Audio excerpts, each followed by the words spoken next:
graduate. Yeah, you know what it is. Collegeville High School, a champions. Yeah, screaming that's us. And when we on top, boy, quit fussing. All around my town, everything is white and purple, white and purple, white and purple, white and purple. We shut it down for the school and the sports team. White and purple, white and purple, white and purple, white and purple. White and purple, yeah, I know you see it. You see the chaos and you tell yourself you wanna be it. I go to CHS, so I am a champ. I ran this game so long I'm starting to get a stomach cramp. Class of 1, 2, but we're number 1. Shout out to all my juniors, yeah, you know we get it done. White and purple, you already know. It's a little easy peasy and that boy lay low. Yeah, you know what it is. Collegeville High School, a champions. Yeah, screaming that's us. And when we on top, boy, quit fussing. All around my town, everything is white and purple, white and purple, white and purple, white and purple. We shut it down for the school and the sports team. White and purple, white and purple, white and purple, white and purple. I'm about my white and purple, Scarface and DJ Screw. We on the peak of the mountain, best at what we do. Yeah, we the champs, homie, but we ain't selling shoes. These boys bleeding purple, call us the chiefin' crew. They don't gotta do it big, cause I don't play no sports. I play my cards right. Now a good report. When Dub 12 comes, it's time to roll off. I'm the back cause everybody rolling with me. K-Hawks. Yeah, you know what it is. All the freshmen, sophomores, High school champions. yeah, they know what it is. All around my town, everything is White and purple, white and purple, white and purple, white and purple. we shut it down for the school and the sports team. White and purple, white and purple, white and purple, white and purple. Yeah, you know what it is. Collegeville High School, a champions. Yeah, screaming that's us. And when we on top, boy, quit fussing. All around my town, everything is white and purple, white and purple, white and purple, white and purple. We shut it down for the school and the sports team. White and purple, white and purple, white and purple, white and purple.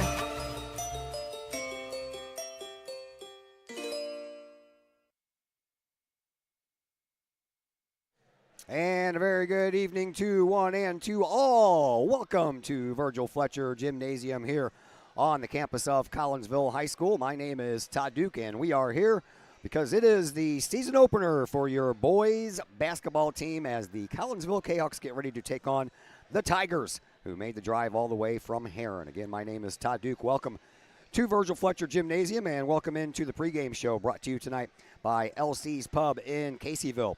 LC's Pub, great food, great drinks, and great service is served up daily at LC's Pub in Caseyville. 605 North Main Street in Caseyville is where you'll find them. You can give them a call for carry-out orders. That number is 618-855-9007. Well, still battling the crud, so forgive me if my voice cracks a little bit and misses a beat here and there, but we will get our way through it. This is the last game we have of the week. Won't be back on until Monday, so hopefully between tomorrow and Monday, things will be back to normal.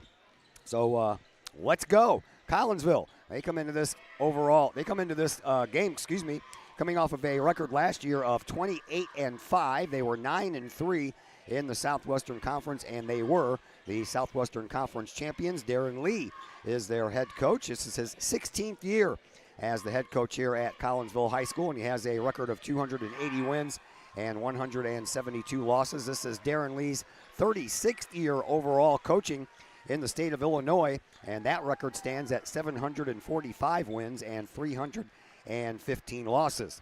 Herrin, they went 21-9 last year. They finished 5-3. That was good for second place in the River to River Conference.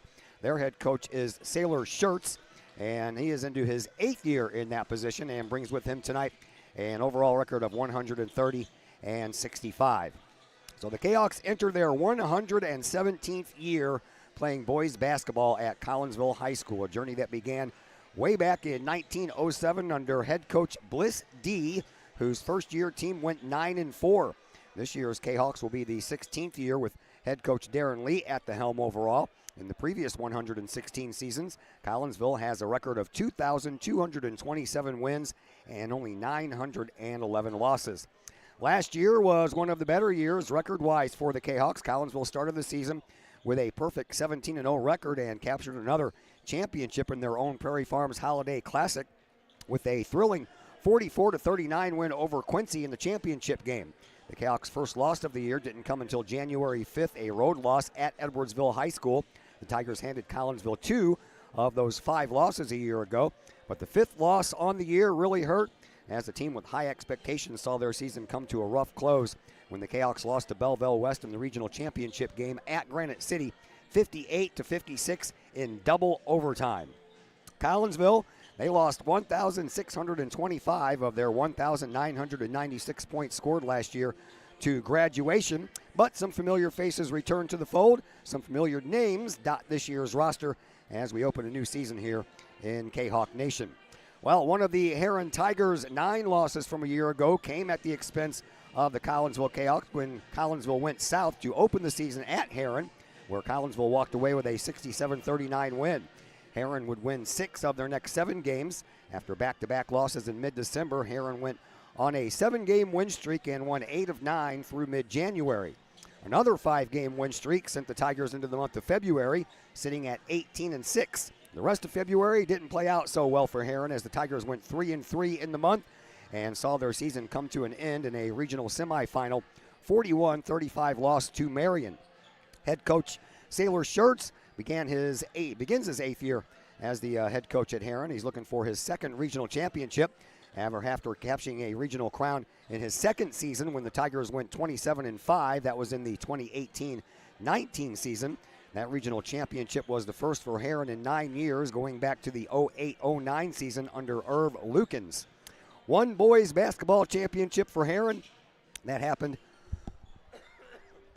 in the 1956-57 season when they beat Virgil Fletcher and the Collinsville Kahawks 45-42.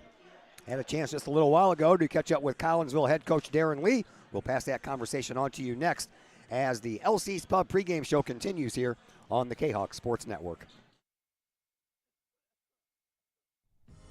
Looking for a little bite to eat in a nice friendly establishment before heading out to a game? Look no further than LC's Pub in Caseyville.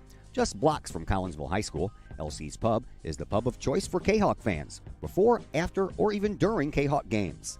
LC's Pub features a wide variety of traditional bar food like burgers and fries, chicken wings and chicken strips, appetizers like pepper jack mac and cheese bites, fried pickles, and green beans. Plus they have salads, fish, shrimp, and more.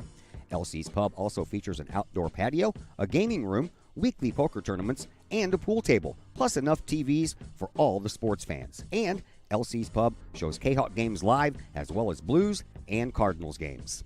LC's Pub, 605 North Main Street in Caseyville, right across the intersection from All Pro Tees. Call for carryout orders at 618-855-9007 and on Facebook at LC's Pub. LC's Pub, Kahawk fans' pub of choice. Caseyville VFW Post 1117 Auxiliary supports the VFW with post projects and fundraiser events. The Caseyville VFW Auxiliary also provides donations and sponsorship for veterans in need, Jefferson Barracks in St. Louis, the Caseyville Food Pantry, outreach programs, summer lunches for students in the Collinsville Unit 10 School District, and now the Kahawk Sports Network. Plus, sponsoring CHS programs like band, theater, and sports. If you would like to provide support or join the Caseyville VFW Auxiliary, contact the Caseyville VFW Post 1117 at 618-344-9878. Is it finally time to start doing what you've been talking about doing for years? Start making those plans right now and let Northwestern Mutual help you plan your future. Former Kahawk Joe Philpott can help you get started with that plan today. Joe Philpott, a financial advisor with Northwestern Mutual, can help build a plan specifically for you with a wide range of financial options and the flexibility to change that plan as your priorities change. To get started on your future, give Joel Philpott a call today at Northwestern Mutual's Fairview Heights office at 618-606-2022. Spend your life living with Northwestern Mutual. Call Joel Philpott today, 618-606-2022. Want to catch some of the best live music in Collinsville from a band of all Collinsville area residents? Look no further than Sonically Pleasing. Sonically Pleasing with former Kahok Logan Carlisle, his dad Tim, along with Caleb Tanzius, play some of the best rock and roll hits from the 70s, 80s, 90s, and beyond. You can catch Sonically Pleasing at some of the area's finest venues, as well as book Sonically Pleasing for your private event or party. To put some music in your life, it's Sonically Pleasing. Check out Sonically Pleasing's Facebook page for upcoming live show dates and to book them for your special event or to call to book that event at 618-401-0052. Pleasing live rock music for your ears. Sonically Pleasing, 618-401-0052. Financial investments are very important, but so are the investments of time, patience, and encouragement our young athletes receive from their coaches, teachers, and mentors. Jason Regg, your Benjamin F. Edwards financial advisor, understands this. That's why Jason Regg is a proud supporter of your Collinsville Kahawks and the Kahawk Sports Network, as well as the Kahawk Educator of the Month Award. For all of your investment needs, see financial advisor and investment vice president Jason Regg at the Benjamin F. Edwards office in Collinsville, located at 1008 Vandalia Street, or call Jason Regg at 618-223-5215 or visit benjaminfedwards.com. Benjamin F. Edwards, member SIPC. We love to have you come work for the city of Collinsville. We have many positions available, from seasonal jobs to full-time opportunities in many of our departments. From police and fire to Gateway Center, Parks and Recreation, and City Hall. Our employees enjoy great benefits like comprehensive medical plans, paid time off, tuition reimbursement, and more. Visit the city's website, collinsvilleil.org, to apply and learn more about working for the city of Collinsville.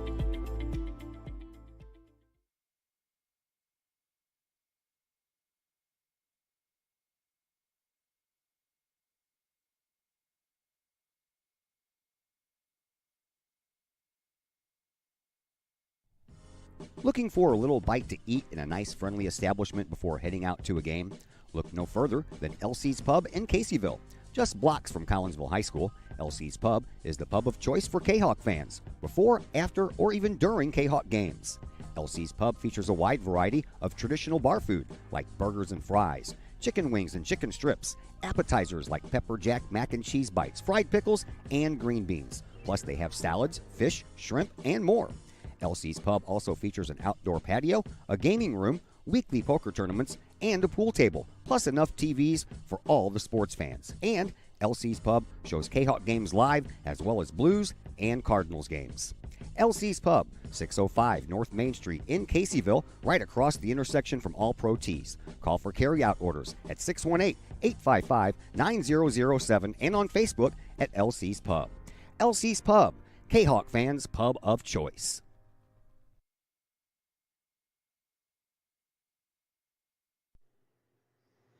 And we welcome you back into the LC's Pub pregame show here on the Kahawk Sports Network. Boys basketball season opener tonight at Virgil Fletcher Gymnasium. And joining us now is Darren Lee, into his 16th year as coach here at Collinsville High School. 36th year overall, coach. You've been doing that for a while, so tell me what keeps the drive alive for you after doing this for 35 years? That's a good question. Well, when the hard-working kids probably, the kids like it, they want to work at it, then I'm ready to work with them. And, I like the gym. I like being part of it. Been doing it a long time, and I'm not sure what else I would do. Still fun for you then? Yeah, it is. I'm trying to figure out a way to win and watch the kids get better and watch your team get better. But it's still a lot of work. It's a lot of work, and but I still enjoy it. All right, last season ended before I'm sure you and the team wanted it to. You rolled through the first 17 games undefeated. You captured the championship here at the Prairie Farms Holiday Classic, and then things kind of changed, and the season ended up with that double overtime loss to Belleville West in the regional championship game. So disappointed, to say the least, I'm sure. Well, we were, but Belleville West is really talented. I mean, a lot of good players in that team, and they were played well in the end. And they made a lot of last-second shots. They had 3 last-second shots. So, we had a great season, but we just have to play really talented basketball teams. And they had some really good players, and they're still good players. They're still playing college now. We in that game, it just didn't go our way. I thought, they just hit some last-second shots. We were right there to win it, but those things happen. Southwestern Conference, always a tough conference to play in. How do you see things shaping up this year? I know players graduate. You lost 3 good ones. I know Fallon lost Rennie Harris to graduation. Edwardsville lost a couple of good guys to graduation. So how do you see the Southwestern Conference panning out this year? I don't know. I have no idea, to tell you the truth. I mean, it's kind of wide open. I mean, Alton's got the Stampley. Alton has the 2 returning guys that were all conference last year, and then with Stampley and number 2. His name escapes me right now. But and the rest of them, it's just hard to say. O'Fallon got a kid that moved back from St. Louis, from Principia, and it's just hard to say. I mean, Belleville East and Alton had their wins last night. They weren't very big over Waterloo and Highland, but Belleville West had a huge win over Danville. So I really don't know, to tell you the truth, who the best team is. It's going to be pretty wide open, it looks like to me. All right, let's get to know your team a little bit better. Familiar faces, returns, and senior Donovan Coates. What does Coates bring to the table as you begin your 16th year here that you like? Well, he's long. He can get to the basket. He shot it pretty well for us. He can hopefully guard some of the better players, and help us on the boards, especially take out one of the bigs. At times, he would be our second biggest guy out there if I go a little smaller, so he can help us rebound as well. Solomon Talbot, Stanley Carnahan, Chase Reynolds, Evan Wilkinson. That rounds out your seniors and a key to a good run for your team this year. There's no question. We got 5 of them, and they were all 5 here. All 5 were here as freshmen, and had a good season then. We need all of them to play well, and they're all going to play a key part in our team this year, without a doubt. All right, we talked about the familiar faces. How about some familiar pedigree? Kamari Mays, Rayshawn Taylor's little brother, William Moulton, Aaron Moulton's little brother. So tell me about them as sophomores making the varsity roster. Yeah, they're coming, getting better. I mean, playing against the varsity in practice, playing JV tonight, and they had both their brothers, both 20 graduates, good players for us, and so they understand what it's all about, and they're getting better, and they earned the varsity spot as sophomores. So we talked about the seniors. We talked about the 2 sophomores. You've got 6 juniors on your varsity roster. Tell me, what kind of an impact will they have? Well, right now Jace is playing with the varsity, and everybody else is Jace Wilkinson with the varsity, and everybody else is playing with the JV team. Jace has shot it really well in the summer and in the off season, so I hope he can continue. If he gets some good looks to basket, he has really shot it from the arc pretty well. And then DeAndre Brown gives us some quickness at the point guard spot, hopefully to back up Chase Reynolds. All right, so you got your first game here tonight against Herrin. What do you want to see out of your Collinsville Kahawks? Well, one thing we want to keep our turnovers down, and we're definitely a little less. Our chemistry's not like it was last year to start the season. We just haven't been together as long. Last year, we came in, we played all the same groups together, summer, fall, but this year we've had some turnover. We've had some things change even since the start of the season. So our chemistry, hopefully we can be fluid offensively. And tonight, the Lukens 21 from Herrin's a really good player. He got 26 on us last year down there. He's a good player, so we're going to have to slow him down somehow. Thanks for the visit, Coach. Good luck tonight. All right, thank you. That is Darren Lee, your Collinsville Kahawk head coach. We'll take a break here on the the LC's Pub pregame show. When we come back, we'll throw starters your way and stats if we have some time. All that and more coming up on the Kahawk Sports Network. Looking for a little bite to eat in a nice, friendly establishment before heading out to a game? Look no further than LC's Pub in Caseyville. Just blocks from Collinsville High School, LC's Pub is the pub of choice for Kahawk fans, before, after, or even during Kahawk games. LC's Pub features a wide variety of traditional bar food like burgers and fries, chicken wings and chicken strips, appetizers like pepper jack mac and cheese bites, fried pickles, and green beans. Plus they have salads, fish, shrimp, and more. LC's Pub also features an outdoor patio, a gaming room, weekly poker tournaments, and a pool table, plus enough TVs for all the sports fans. And LC's Pub shows Kahawk games live as well as Blues and Cardinals games. LC's Pub, 605 North Main Street in Caseyville, right across the intersection from All Pro Tees. Call for carryout orders at 618-855-9007 and on Facebook at LC's Pub. LC's Pub, Kahawk fans' pub of choice. All Pro Tees in Caseyville is your place for custom apparel and has been for over 20 years now. Why? All Pro Tees can handle any size project, big or small, and they specialize in large group orders. At All Pro Tees, quality is number one on their list of priorities, as is evident by their excellent service staff. Did we mention All Pro Tees has over 20 years of experience? They can even help with fundraisers and event merchandising for your group. And of course, All Pro Tees is your destination for everything Collinsville Kahawks. So for all of your apparel needs, for civic groups, sports teams, business outings, or even a family reunion, your apparel needs stop at All Pro Tees. All Pro Tees in Caseyville at 2240 South Morrison Avenue. Online at allprotees.com. Right across the street from Kahok Stadium. All Pro Tees, 618-344-2200. Collinsville Barbecue Supply, home of Code 3 Spices, is first responder owned by proud Kahok alums. Located at 1966 Vandalia, Collinsville Barbecue Supply is your one-of-a-kind barbecue headquarters that focuses on everything barbecue and cooking, providing the best American-made barbecue grills, in-person class instruction, smokers, rubs, sauces, accessories, and cooking expertise from professional barbecue experts, including an in-house chef and pitmaster. Code 3 Spices provides award-winning sauces and rubs that supports our nation's first responder and military organizations that focus on the fallen, suicide prevention, and PTSD awareness. Stop on by, see the guys at Collinsville Barbecue Supply for all of your cooking and grilling needs. Collinsville Barbecue Supply, home of the four-time world champion Patriot Sauce. Learn more about their products and mission in giving back to those who serve at collinsvillebarbecue.com or call 618-855-8855. Celebrate the life of your loved one should be as special as the person they represent. That's why you will always find the staff at Her Funeral Home in Collinsville ready to go the extra mile to meet the needs of you and your family during those times. For over 100 years, Her Funeral Home has been there for Collinsville and the surrounding communities. Of the many arrangements made after losing a loved one, the first is the selection of a funeral home. The staff at Her Funeral Home in Collinsville can help with that planning. Call Her Funeral Home in Collinsville at 618-344-0187. Her Funeral Home, serving Collinsville families for over 100 years. 618-344-0187.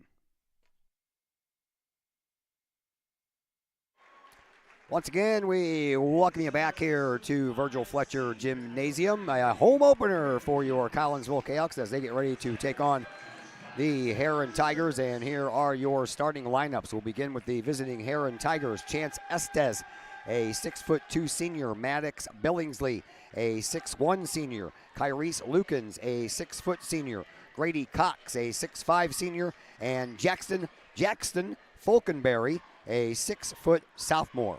For your Collinsville Kahawks, the return of Donovan Coates, a 6'3" senior. Stanley Carnahan, the 6'6" senior. Chase Reynolds, 6' senior. Solomon Talbot, the 6'11" senior. And Jace Wilkinson, the 5'11" junior. Do not have a lot of stats to pass along to you for Herrin. They do not post their stats on Max Preps. And when I got in contact with their head coach and asked him to send me some stats, well, this is what he sent me.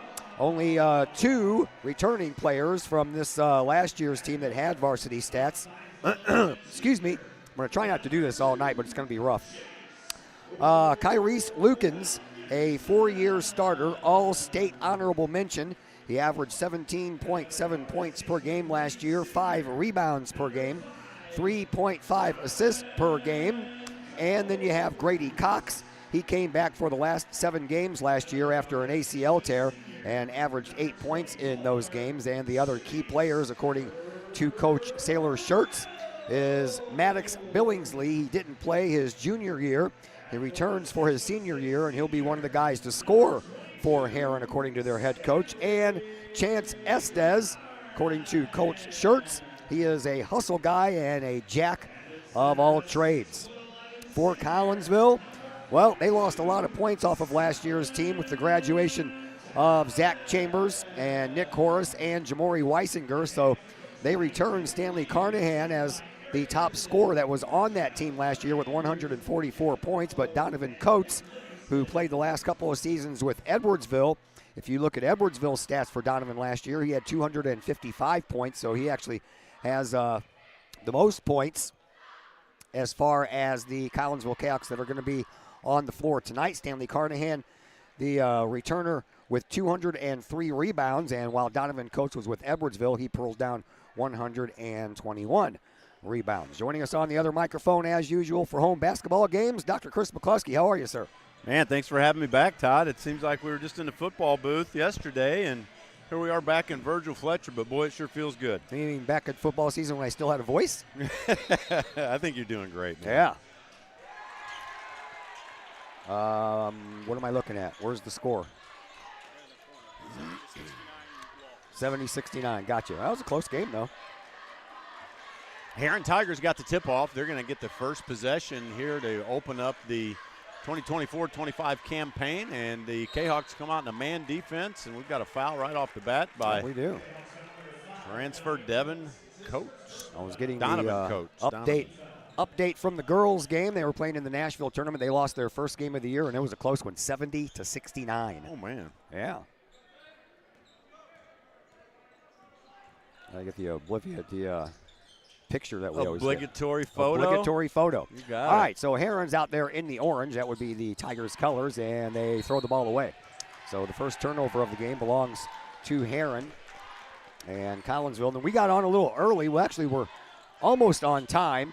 The JV game, Collinsville won 62-36. Once it hit 56-26, that triggered the mercy rule, that 30-point lead. So we had running clock for most of the fourth quarter, so thus that one ended a little bit early. All right, here's Collinsville's first offensive possession from the free throw line. Jace Wilkinson takes a shot and gets it to ramble in off the rim and the backboard. So that's how this one gets underway with a Jace Wilkinson two-pointer. Well, look for big things out of Jace. He's put a lot of work in the offseason, and I think we're going to see a lot of great things out of that young man this season. Well, Collinsville picked up the rebound, but then a whistle followed. And we'll have to see who this foul is against, as we already have one up there, and that one belongs to Donovan Coates. And this one is going to belong to Falkenberry. So forgive me, folks. Been fighting this crud for the last few days and trying really hard not to lose my voice. It's been a struggle after last night's hockey game and tonight's basketball game. It's a busy time of year for you again. It is. I know. Getting busier. I really just had some hockey games to start the month of November, but then girls basketball season started. How about a three-pointer from Jace Wilkinson, and Collinsville jumps out to a 5-0 lead. Yeah, Wilkinson, I mean, he just looks to score. He's a scoring machine. And how about a three-point shot to answer by Chance Estes. And all of a sudden, Herrin is back to within two. Here is the quarterback of the football team. That would be none other than Chase Reynolds. Gives it up to Carnahan, outside to Wilkinson. Handoff from Coates, and then back over to Coates. Coates played the last couple of years with Edwardsville. Came back to town this year to finish out his senior season as a Kahawk. They tried to move it up inside to Talbot. Nice little step back move there by Stanley Carnahan, but it didn't work, and the rebound belongs to Herrin.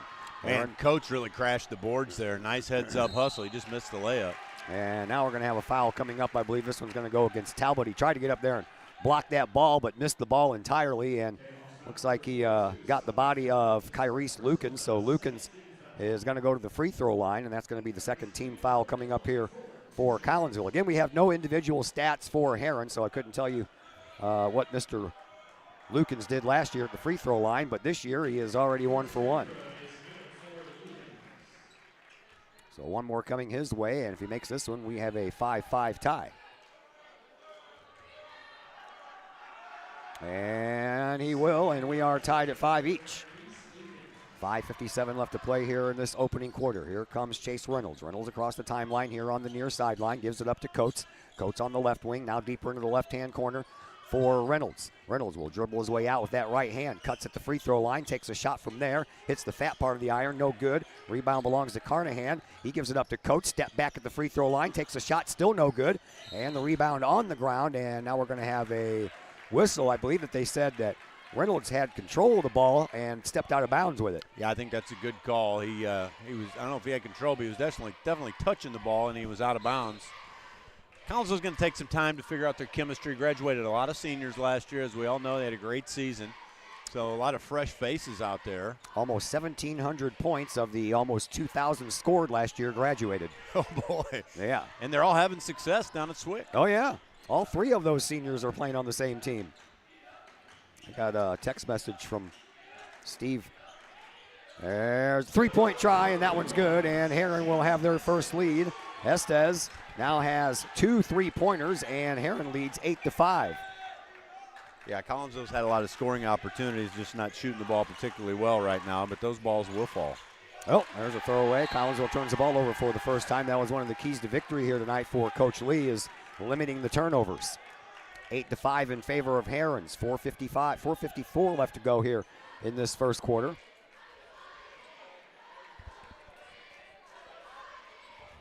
Yeah, Stephen, the guy who did the Belleville East games last year, is doing the SWIT games. He's live streaming them, and he texted me. He's like, "Do you guys have any nicknames for any of the 3 guys that played last year?" I'm just one. Nicky Horace, Nicky Tony. Nicky Tony. I don't know. Better believe it. I don't know if he's used it or not yet, so we'll see if we can pay attention to that a little bit later. We have a whistle on the play. That's great. And we're going to have a foul handed out to Jace Wilkinson. That'll be his first, team third. So we're 2 away in this first quarter from Herrin going to the free throw line for the rest of the quarter, and there's still a lot of it left. 4:39 to be exact. Inbound pass comes right in front of Coach Lee for Collinsville, and it comes in for Lukens. Lukens, he'll travel into the paint, stop at the free throw line, looking to get rid of it, does so, and a baseline drive got cut off. Now a no-look pass on the outside to Billingsley. He'll launch a three-point shot, no good, but he'll get his own rebound, and he'll come back in and bounce it off the glass for 2. And Billingsley is on the scoreboard for the first time tonight, and the Herrin Tigers have a 5-point lead, and to the free throw line will go Billingsley. Yeah, Tigers have come out with a lot of energy. They've shot the ball well so far. Coach Darren Lee's going to the clipboard, and he's going to try to figure some things out. I think he's trying to let our guys just figure it out on their own through this first quarter, but I imagine that he'll have plenty to say here at the quarter break in 4 minutes. I'm sure he will. Billingsley makes good on his free throw, so a 6-point lead now for Herrin, and we're going to have a foul handed out to the Tigers here. Yeah, I think it's going to be smart for Collinsville to just start attacking the bucket. We're shooting a lot of 8 to 12-foot bunnies that aren't falling. And, I mean, we outmatch these guys athletically and physically, so we just got to take the ball to the rack. All right, now Stanley Carnahan is the only Kahok without a foul here as Wilkinson. He rattles one home, and Wilkinson has all 7 of Collinsville's points right now. And I said we weren't shooting the ball well, but Jace sure is. That was a big arching three-point shot, no good. Rebound pulled down by Coates, and Collinsville works it back up. Here is Coates. He'll settle in over on the right side. To the left side for Reynolds, and he travels. Yeah, he did a little stutter step. He thought about getting behind the three-point line, decided that wasn't a good idea, but by then he had already traveled. So Collinsville with their second turnover. Inbound pass comes in to Lukens. Lukens brings it up as we approach 3:45 left to play here in this opening quarter. 11-7 in favor of Herrin. Now a little handoff to Estes. Estes gets the ball back up onto the wing. Billingsley comes in, and he bounces off a couple of Kahawks, loses the ball himself. Each team now at 2 turnovers. Here is Coates. He almost lost the ball on his way to the basket. Luckily he found it, and over to Wilkinson. Inside the perimeter to Carnahan. Back outside for Wilkinson. 3-point shot, a little short, and the rebound. Talbot off the glass. Can't get it to fall. Going to be Kahawk basketball. Talbot misses the bunny, and Reynolds comes in, and there's a little bit of hot potato ping pong going on. Collinsville comes out as the beneficiary of the ball out of bounds. So Chase Reynolds, the big senior leader for the Kahawks, will take the ball out. Carter McCree comes into the game for Herrin, 6-foot senior. Here is Wilkinson with another 3-point shot that misses. And Collinsville now just 1 for 3 on their 3-point shots. Rebound belongs to Herrin. Herrin Tigers go back to work. Here is Lukens. Lukens will step all the way back near the logo as we have 3 minutes to go. And there's a nice pick by Carnahan. He'll throw it up to Wilkinson. Wilkinson with the fingertip roll. Can't get it to go, but Coates is in there with the rebound and the putback. Man, way to run the floor, Donovan Coates. He was there to clean up the trash and was beneficiary of a bucket to bring Collinsville within 2. Here is Lukens. Throws it over into the corner for Falkenberry. Now back over to Cox. Cox drives. He loses control of the ball. Back-to-back turnovers here.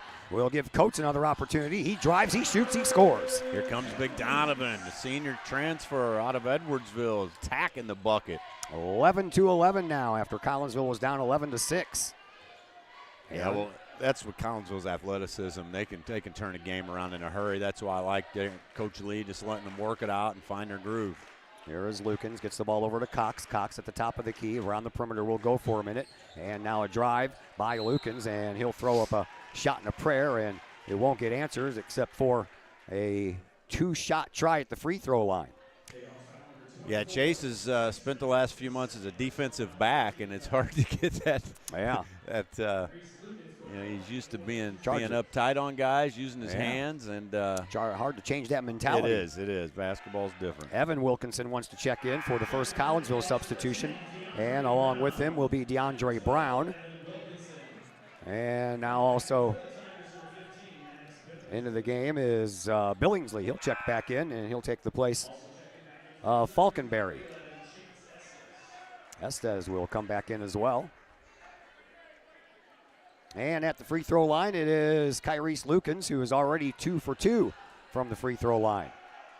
And make that 3 for 3. Or 4 for 4. Well, they have definitely shot the ball 1 well. 1 for 4, sorry. They have shot the ball well from the free throw line thus far. Herrin Tigers have, and they've had plenty of opportunities. 2 minutes to go here in this opening quarter. Here is Wilkinson, gets it outside to Brown. Brown off the fingertips of Coates. He tried to save it, but he couldn't. Just under 2 minutes left to play here. Collinsville shifted momentum a little bit there and went on a run.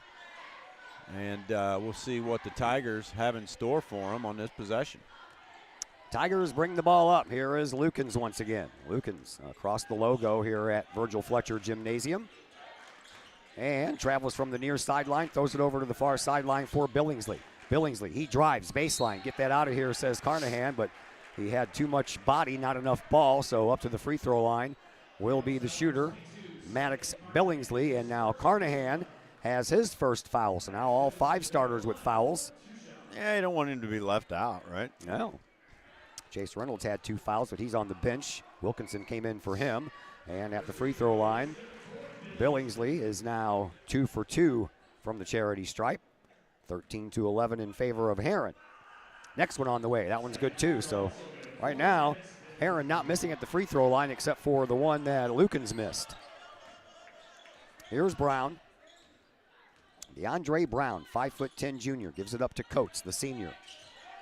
Coates travels from the top of the key and picks up his dribble, gives it up to Carnahan. Carnahan into the paint, loses control of the ball. Coates gets it into the corner, and now Wilkinson thought about a 3, throws it inside. That was a gut punch there of a basketball pass, and a shot by Carnahan, no good. Collinsville handles the rebound. Carnahan trying to go back up, but he's fouled. Yeah, boy, I tell you what, Wilkinson fired that ball into Carnahan. Almost broke his hip. Hit him in the gut. Hopefully he already digested his dinner. Jace has definitely come out with some intensity and energy tonight. You got to love that. Yeah. Here is Brown, who came in also as Reynolds and Talbot are on the bench. And into Jace Wilkinson. Wilkinson from the left side. Gets it around the corner for Evan Wilkinson. Coates back over to Jace. Back over to Evan. Evan inside. Carnahan left open off the glass. He doesn't miss those. No, Big Stan was wide open, had his feet underneath of him. That brings the Kahawks to with 1 with just over 40 seconds to play in the first quarter. Here is Lukens again in front of the Kahawk bench. He'll take it to the top of the key and then inside the paint. Bounce pass misses. 5th turnover for Herrin. Here is Coates. Zigzags his way down, and we're going to have a whistle on the play. I think they're going to call it on the floor. Well, I love the way Coates is attacking the rack, though, buddy. Yeah. He's Carter going to be McCree with the foul. That's his first, team's 4th. He keeps that up. He is going to be a handful for defenders to deal with this season. McCree's 2nd, excuse me. 14-13. Tigers have a 1-point lead. Brown will inbound again for Collinsville. Looking, finding Carnahan. Carnahan in the paint. 1 bounce to the ground, trying to find some room. High off the glass, no good. Rebound belongs to Herrin. They bring it back up. Here is Billingsley. He'll cut through the paint. Takes an off-balance shot. That's no good, but the rebound lands into one of his teammates' hands, and now a 3-point shot made there by Lukens. That is the 3rd 3-pointer of the 5 taken by Herrin that has hit the mark. So now a 4-point lead for Herrin. Final seconds ticking away here for Collinsville. Coates come in, and he'll be fouled, and he'll go to the line to shoot 2. Yeah, there's Coates again. We keep saying it over and over again, but he is finding a way to get to the basketball hoop. And with his height and athleticism, Herrin really has no choice but to foul him and make him earn it from the line. Coach last year with Edwardsville, 45 of 59 from the free throw line, good for 76.3%. And Collinsville has their first free throw participant here tonight. And Coates hits it.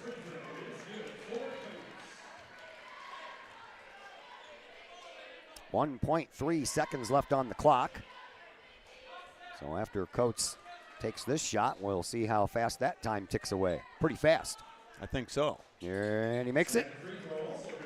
And that'll bring Collinsville back to within 2, and a last-second three-point effort falls a little bit short, and that's the way that the first quarter comes to a close. 17-15 in favor of Herrin. We're back with quarter number 2 after a timeout here on the Kahok Sports Network. Got questions about Medicare? If you're approaching the age of 65, the answer to that question is a resounding yes. Bill Holton is a former Collinsville Raider and Kahok football player and is now an independent broker with Senior Health Plans. And he can answer all of those tough questions when it comes to Medicare. Which plan, which part, what's covered, and what's not. If you're approaching the age of Medicare and need those questions answered, let Bill Holton get you those answers. Bill Holton with Senior Health Plans. Call him today at 618-978-2306 or email Bill Holton at william.holton@yahoo.com. Looking for a new place to catch the game with cold drinks and great food? Look no further than 1101 Bar and Grill in Caseyville.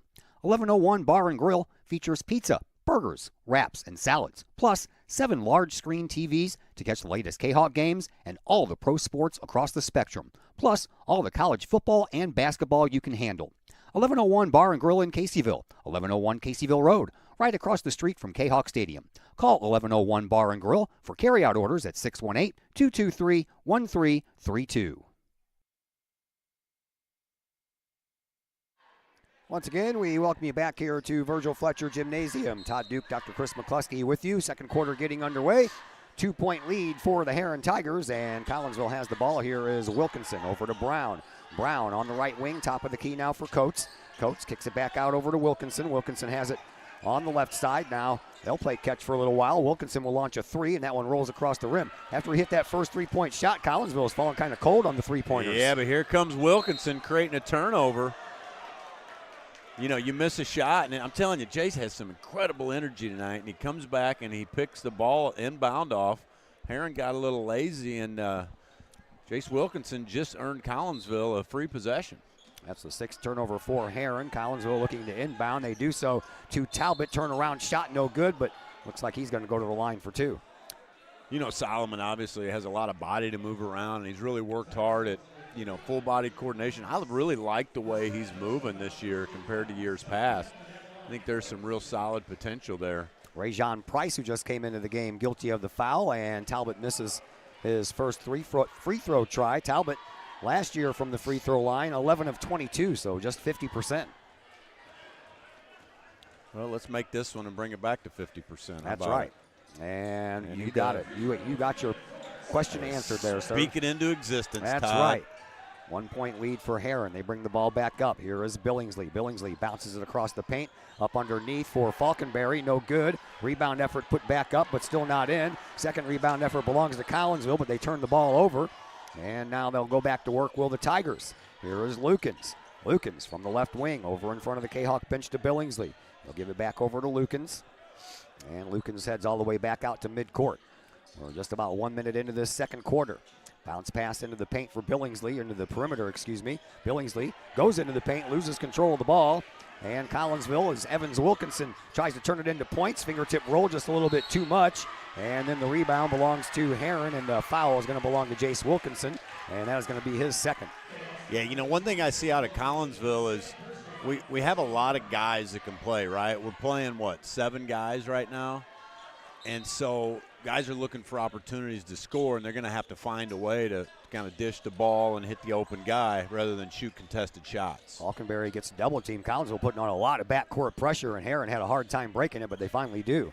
Yeah, Collinsville set up the famous ball press. Yeah. Here is Lukens. Lukens in the slot between the top of the key and the midcourt logo. Goes in, baseline shot, no good. Brown hauls down the rebound for Collinsville. Kahawks bring it up quickly. Here is Wilkinson. He drives, he shoots, and scores. Boy, there's a contested shot that Jace made good on. Collinsville takes the 1-point lead. Herrin, I believe they want a timeout, so we'll take a timeout right along with them as soon as we find out what it is. I think they had a player. 30-second timeout. We'll be back in 30 seconds here on the Kahok Sports Network. VFW Post 1117 in Caseyville is one of the area's longest-running VFW posts. VFW Post 1117 in Caseyville is your place to meet and join other area veterans. Plus, VFW Post 1117 in Caseyville offers all kinds of activities to help our veterans, as well as engaging the public with fun, food, fellowship, and a great time for great causes. Blood drives, fundraisers, raffles, and a Queen of Hearts drawing every Wednesday night. Plus, VFW Post 1117 in Caseyville has event space for your parties, celebrations, and other get-togethers. For more information, check out the VFW Post 1117's Facebook page or call the Caseyville VFW at 618-344-9878. Todd Duke, Dr. Chris McCluskey back with you from Virgil Fletcher Gymnasium. 6:25 left to play here in this second quarter. And the Herrin Tigers, who trail by 1 with the ball. And here is Lukens. Lukens takes it across the logo and then back toward the logo once again. Gives it up now on the wing and then over to the other wing. Back to Lukens it goes. You can tell who they want to have the ball, right? Lukens. And underneath the basket, how about a little Grady Cox fingertip roll for his first 2 points, and back to a 1-point lead now for Herrin. Here is Reynolds. Reynolds back into the game, gives it up for Evan Wilkinson. Evan dribbles his way around the top of the perimeter, launches a 3-point shot top of the key, won't fall in though, and the rebound belongs to Herrin. Yeah, once again, another example of Collinsville just really shot selection is, I think, could improve a pretty great deal. A lot of contested shots. And I think the young man has his mask broken. Oh, boy. That's Jackson Falkenberry, so I think his mask is broken, and the referee made him get off the floor. Well, that's a bummer. Yeah. Either that or he got poked in the eye with that mask on. Something or other, but he looks to be relatively okay. Yeah.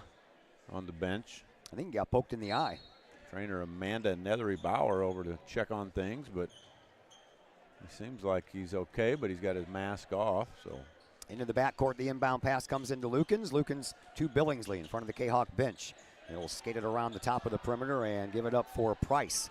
Price fires it back over to Billingsley. Billingsley on the wing, dribbles and drives, almost lost control of the ball, puts up a rainbow shot from somewhere. It might have been partially tipped. Rebound belongs to Collinsville. Kahawks bring it back up. Jace Wilkinson for 3, and it falls just a little short. Collinsville can't buy a 3-point shot right now. Well, again, I hate to keep repeating it, but they're shooting contested 4 shots, and we just don't have to do that. And a 3-point shot on the other end won't go in either. And the rebound, though, put back up and in by Rajon Price. Herrin out rebounding Collinsville right now, 10-8. Yeah, we've given up a lot of offensive rebounds. Almost turned it over, too. Here is Coates keeping that ball in play. Got knocked away from him, and now Coates tries to dribble and drive, but he is fouled, and that one is going to go against Cox. That'll be his first. 21-18, 3-point lead belongs to Herrin. 4:47 left to play here in this second quarter. Chase Reynolds will inbound right in between the scorer's table and the beginning of the Herrin bench. Does so to Evan Wilkinson. Inside Carnahan. His defender slipped and fell, and Carnahan was wide open. He sure did. Carnahan does a great job of keeping himself in position and using his big body. And he's such a strong kid that it's tough for guys to keep up with him. There's a hook. Yeah, Missed that. Yeah. Price hands the ball off to Lukens. Lukens at the free throw line. Back to Price on the wing. He was wide open for a 3. Now Lukens will direct some traffic as he heads towards the Collinsville bench. 4:20 left to play here in this second quarter. Here is Lukens.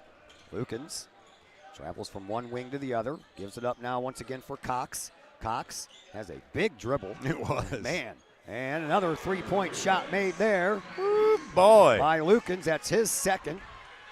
So Herrin has 4, and here's another Stanley Carnahan 2-point bucket to get Collinsville back to within 2. Yeah, you wouldn't think Herrin's going to be able to sustain this momentum from behind the 3-point line. They're shooting the lights out of the building right now. Yeah, they've got 4 of 7. Here is Lukens once again. Lukens travels up, being watched closely by Coates. Bounce pass into the perimeter. That's knocked out of bounds. Ooh. I thought maybe that Billingsley got that ball. Touched it last. Reached out for it and went off his hand, I thought, but I guess they say that Reynolds Chase got in knocked it loose. It kind of, if nothing else, the visuals give Herrin the ball. 3:35 to play here in quarter number 2. Herrin will inbound, and they'll do so to Billingsley. Billingsley will give the ball back up now to Estes. Chance Estes, 6'2" senior. Dribbles it around midcourt, and then could have been a foul called there too. And fans here wanted if that made the trip from Herrin. Rebound belongs to Collinsville. Kahawks bring it back up. Here is Reynolds. Reynolds skirts it up this near side sideline, directed some traffic himself. 3:10 to go, gives it up for Coates on the left wing. Coates pops one from there, 3-point shot, no good. Collinsville is now 1 for 7 from beyond the 3-point stripe after they started with a 3-point shot by Jace Wilkinson. And then a frustration foul. Yeah, Carnahan's going to pick up his second. Each team now with 2 fouls here in this second quarter. 3:01 left to go in the second. Inbound pass comes into Billingsley, and he'll give it right back up to Cox. Cox across the timeline, 2:50 to go. Shot clock comes into play next year. Of course, we'll have the shot clock here for the Prairie Farms Holiday Basketball Tournament, but regular season shot clock is coming next year. I've got a patient in the scoreboard business, and he's selling shot clocks like hotcakes right now. I bet. I don't know if he paid off. Another There we 3-point go, shot. This baby. one from Billingsley. I'm telling you, Herrin is shooting the lights out of Virgil Fletcher Gymnasium here in the first half of this contest. 27-22, 5-point lead belongs to Herrin. Here is Reynolds to Talbot. Talbot works the ball up inside for Carnahan. Almost got poked away from him. And Reynolds with a fadeaway jumper can't get it to go. Rebound belongs to Carnahan. Carnahan bounces it back outside the perimeter. And with it now is Reynolds. Reynolds picks up his dribble, gives it up to Coates. Coates in front of the Herrin bench. Now around the horn will go to Carnahan.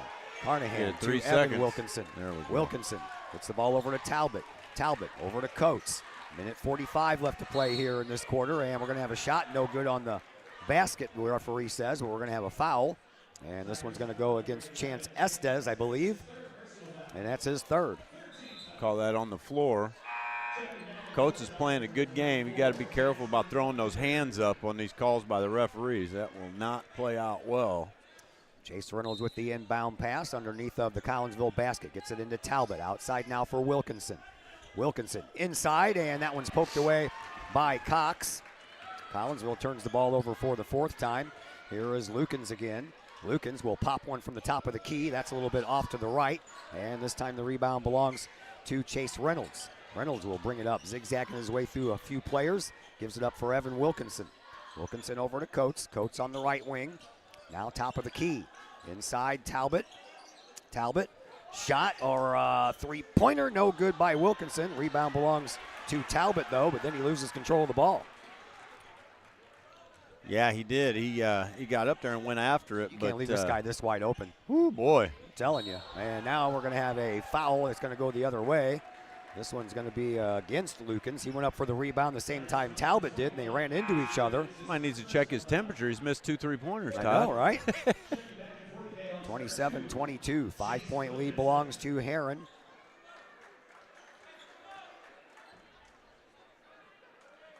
Carnahan goes to the bench. Jace Wilkinson checks back into the game. Collinsville brings the ball up. No backcourt pressure at all. 1 minute to go here in the first half. Here is Chase Reynolds. Collinsville trails by 5. Gets it over onto the wing now for Coates. Coates to Talbot. Talbot over to Reynolds. Reynolds back to Coates outside of the perimeter. Here is Wilkinson once again. Jace. Donovan Coates for 3. No, can't buy a 3-point bucket right now. No, they only go in the other hoop, so in the second half we'll be okay. That'll be good. Here is Lukens. Herrin looking like they might want to play for the last bucket here. 30 seconds left to play here in this second quarter. Oh, I think Herrin would be thrilled to death to go in up 5 points against our Kahawks. Oh, yeah. Second foul coming up for Donovan Coates. That is the 3rd team foul.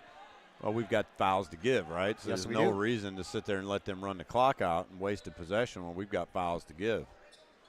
So you're going to see some speed check in off the bench here. DeAndre Brown checks back into the game for Collinsville. Wilkinson back to the bench. And the inbound pass being triggered over there by Grady Cox. He is in between the scorers table in the beginning of the Kahok bench with Coach Darren Lee pacing around. Coach Lee doesn't sit down a lot, that's for sure. Here is Lucan. Lucan in front of the scorers table, waiting to make his move. We're under 10 to go. And now trying to get around Chase Reynolds, and Reynolds is all over his back. I think Reynolds keeps on forgetting it's not football season. Well, surely they didn't call that shooting. No, thank goodness. As I say, you cannot commit a shooting foul there when you've got fouls to give. Reynolds has picked up his third foul, though. 4.5 to go here in this. Yeah, you take Reynolds second. out. Here is Kamari Mays. Rayshawn Taylor's younger brother making his entrance into the varsity game for the first time in his career. Won't be the last. Ray is in the building as well. Ball outside, three-point shot, and that one's no good at the buzzer, and that is how the first half comes to a close. 27-22 in favor of the Herrin Tigers. Time now for the halftime show, brought to you by Woods Basement Systems in Collinsville. All things basementy. Woods Basement Systems been doing their thing since 1986, and that thing is keeping homes dry. So if you have some water problems going on in your house, you need to give the folks at Woods Basement Systems a call at their Collinsville headquarters, 618-708-4055. Woods Basement System halftime show comes your way next on the Kahok Sports Network.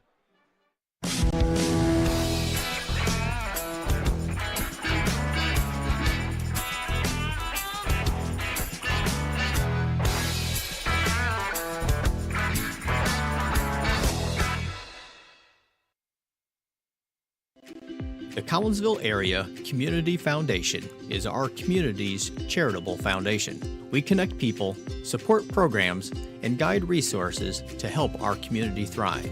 Our board is made up of local leaders that donate their time and expertise to identify opportunities for long-term community impact in and around Collinsville. Find out more about scholarships, grants, and ways to give back to the city we love by visiting CollinsvilleFoundation.com. Looking for a great place to watch the game with your crew? Look no further than the Lucky Fox Sports Bar in Uptown Collinsville.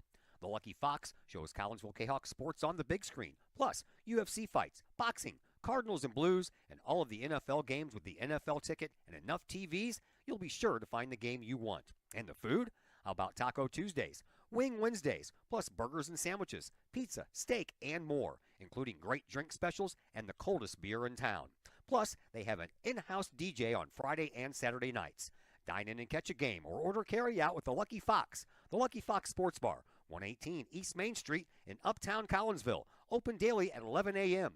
Check out the Lucky Fox Facebook page for daily specials. The Lucky Fox, 618-223-1948.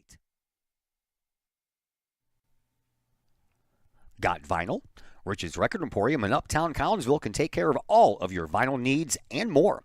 You can peruse through thousands of records, from country to hard-to-find jazz, and classic rock is always in stock at Rich's Record Emporium. Used vinyl, new vinyl, and hard-to-find vinyl. Don't forget to check out the audio room at Rich's, where you can check out the latest in audio gear, from new top-of-the-line speakers to turntables and receivers, plus all of the accessories. Rich's has t-shirts, record cleaners, turntable needles, wall art, and so much more. If you can't find what you're looking for at Rich's, they will do their best to find it for you. Don't forget to mention seeing this ad on the Kahok Sports Network for a 10% discount at checkout. Rich's Record Emporium, 131 West Main Street in Collinsville, or call 618-795-1333 or online at richesrecordemporium.com. Mike's Automotive in Collinsville is a T3 certified tire dealer and so much more. Sure, Mike's Automotive has tires. They can also help with making sure your entire vehicle is road ready, from belts and hoses to preventative maintenance like oil changes and tire rotation. Plus a lot more than that. Mike's Automotive has 3 locations to choose from. Mike's Automotive in St. Louis and Millstadt, and Mike's Automotive in Collinsville at 1150 St. Louis Road, just blocks from the high school. Or call Mike's Automotive at 618-345-0611. Mike's Automotive in Collinsville. First National Bank of Waterloo, with over 100 years serving the Metro East. Visit First National Bank of Waterloo at their Maryville and Collinsville locations, and now in Marissa, St. Laborie, and New Athens for all of your banking, mortgage, and lending needs with super low closing costs and low construction loan rates. When you need a loan, call the Collinsville team at First National Bank of Waterloo at 618-345-1121 or visit their Maryville or Collinsville locations or online at fnbwaterloo.bank. Visit First National Bank of Waterloo, member FDIC, equal housing lender. Lakeside Roofing in Collinsville. Let the professionals at Lakeside Roofing protect your most important investment, your home or business. Have the elements taken a toll on your roof system? Notice a leaking roof? Maybe it's time for a free roof inspection. Regular maintenance can extend the life of your roofing system by 10 years or more. Lakeside Roofing is your winning team for commercial and residential roofing systems. Lakeside All-Star professionals have installed, repaired, and maintained hundreds of roofs on both sides of the river. Call Lakeside Roofing today at 618-344-2800 in Collinsville or 314-241-5253 or online at lakesideroofing.com. Choose experience, choose Lakeside.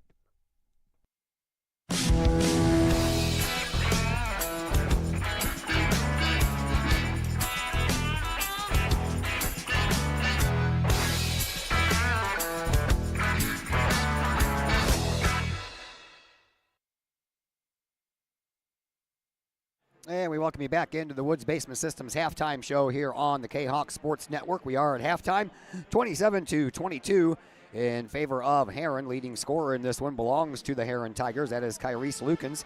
He has 9 points. Right behind him is Maddox Billingsley with 8 points. 6 points for Chance Estes, and then 2 points apiece for Grady Cox and Rajon Price. Collinsville is being led by the 8 points scored by Donovan Coates. Stanley Carnahan has 6 points. Jace Wilkinson with 7. And Solomon Talbot has 1 point. Collinsville barely winning the rebound battle, 12-11. Herrin has turned the ball over 7 times compared to 5 for Collinsville. From the lines, though, Collinsville is getting killed. Kahawks are 1 of 9 from beyond the 3-point stripe, while Herrin is 5 of 8. Herrin is 6 of 7 from the free throw line. Collinsville doing pretty well there, too, just not as many chances. And the Kahawks are 3 of 4. JV game went the way of the Kahawks, 62-36. Collinsville girls lost to Mount Vernon in the Nashville Thanksgiving tournament, 70-69. So the Lady Kahawks will be playing for 3rd place tomorrow, but don't know who at this point. Yesterday's scores from around the area: Belleville West defeated Danville 73-39. Belleville East over Highland 64-61. Alton over Waterloo 49-42, and East St. Louis beat Roxana 65-51. And scores from earlier today: Marissa over Patoka 47-33, and Mater Dei over Christ Our Rock by a final score of 71-48. That is going to do it for the Woods Basement Systems halftime show. Again, you have some water problems going on in your house that you want to get taken care of, give my friends at Woods Basement System a call at their Collinsville location, 618-708-4055. Second half action comes your way next on the Kahawk Sports Network.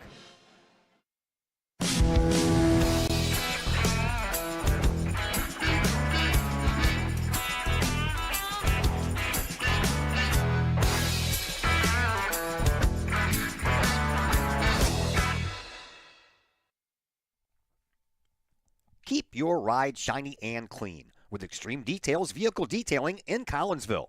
Owner Jay Merkel and his crew at Extreme Details believe in the value of community and in helping their community hold the value of their vehicles with a sharp-looking, clean ride that you and your community can be proud of. Extreme Details can handle any job, whether you drive a small car, an SUV, or even a bus or RV. No job is too big or too small at Extreme Details. Extreme Details offers scratch and oxidation removal, no matter what you drive: cars, trucks, motorcycles, boats, and more. Plus, Extreme Details can handle fleet vehicles for you and your company. Call Jay and the gang at Extreme Details at 618-977-1224. Check for periodic specials on the Extreme Details Facebook page.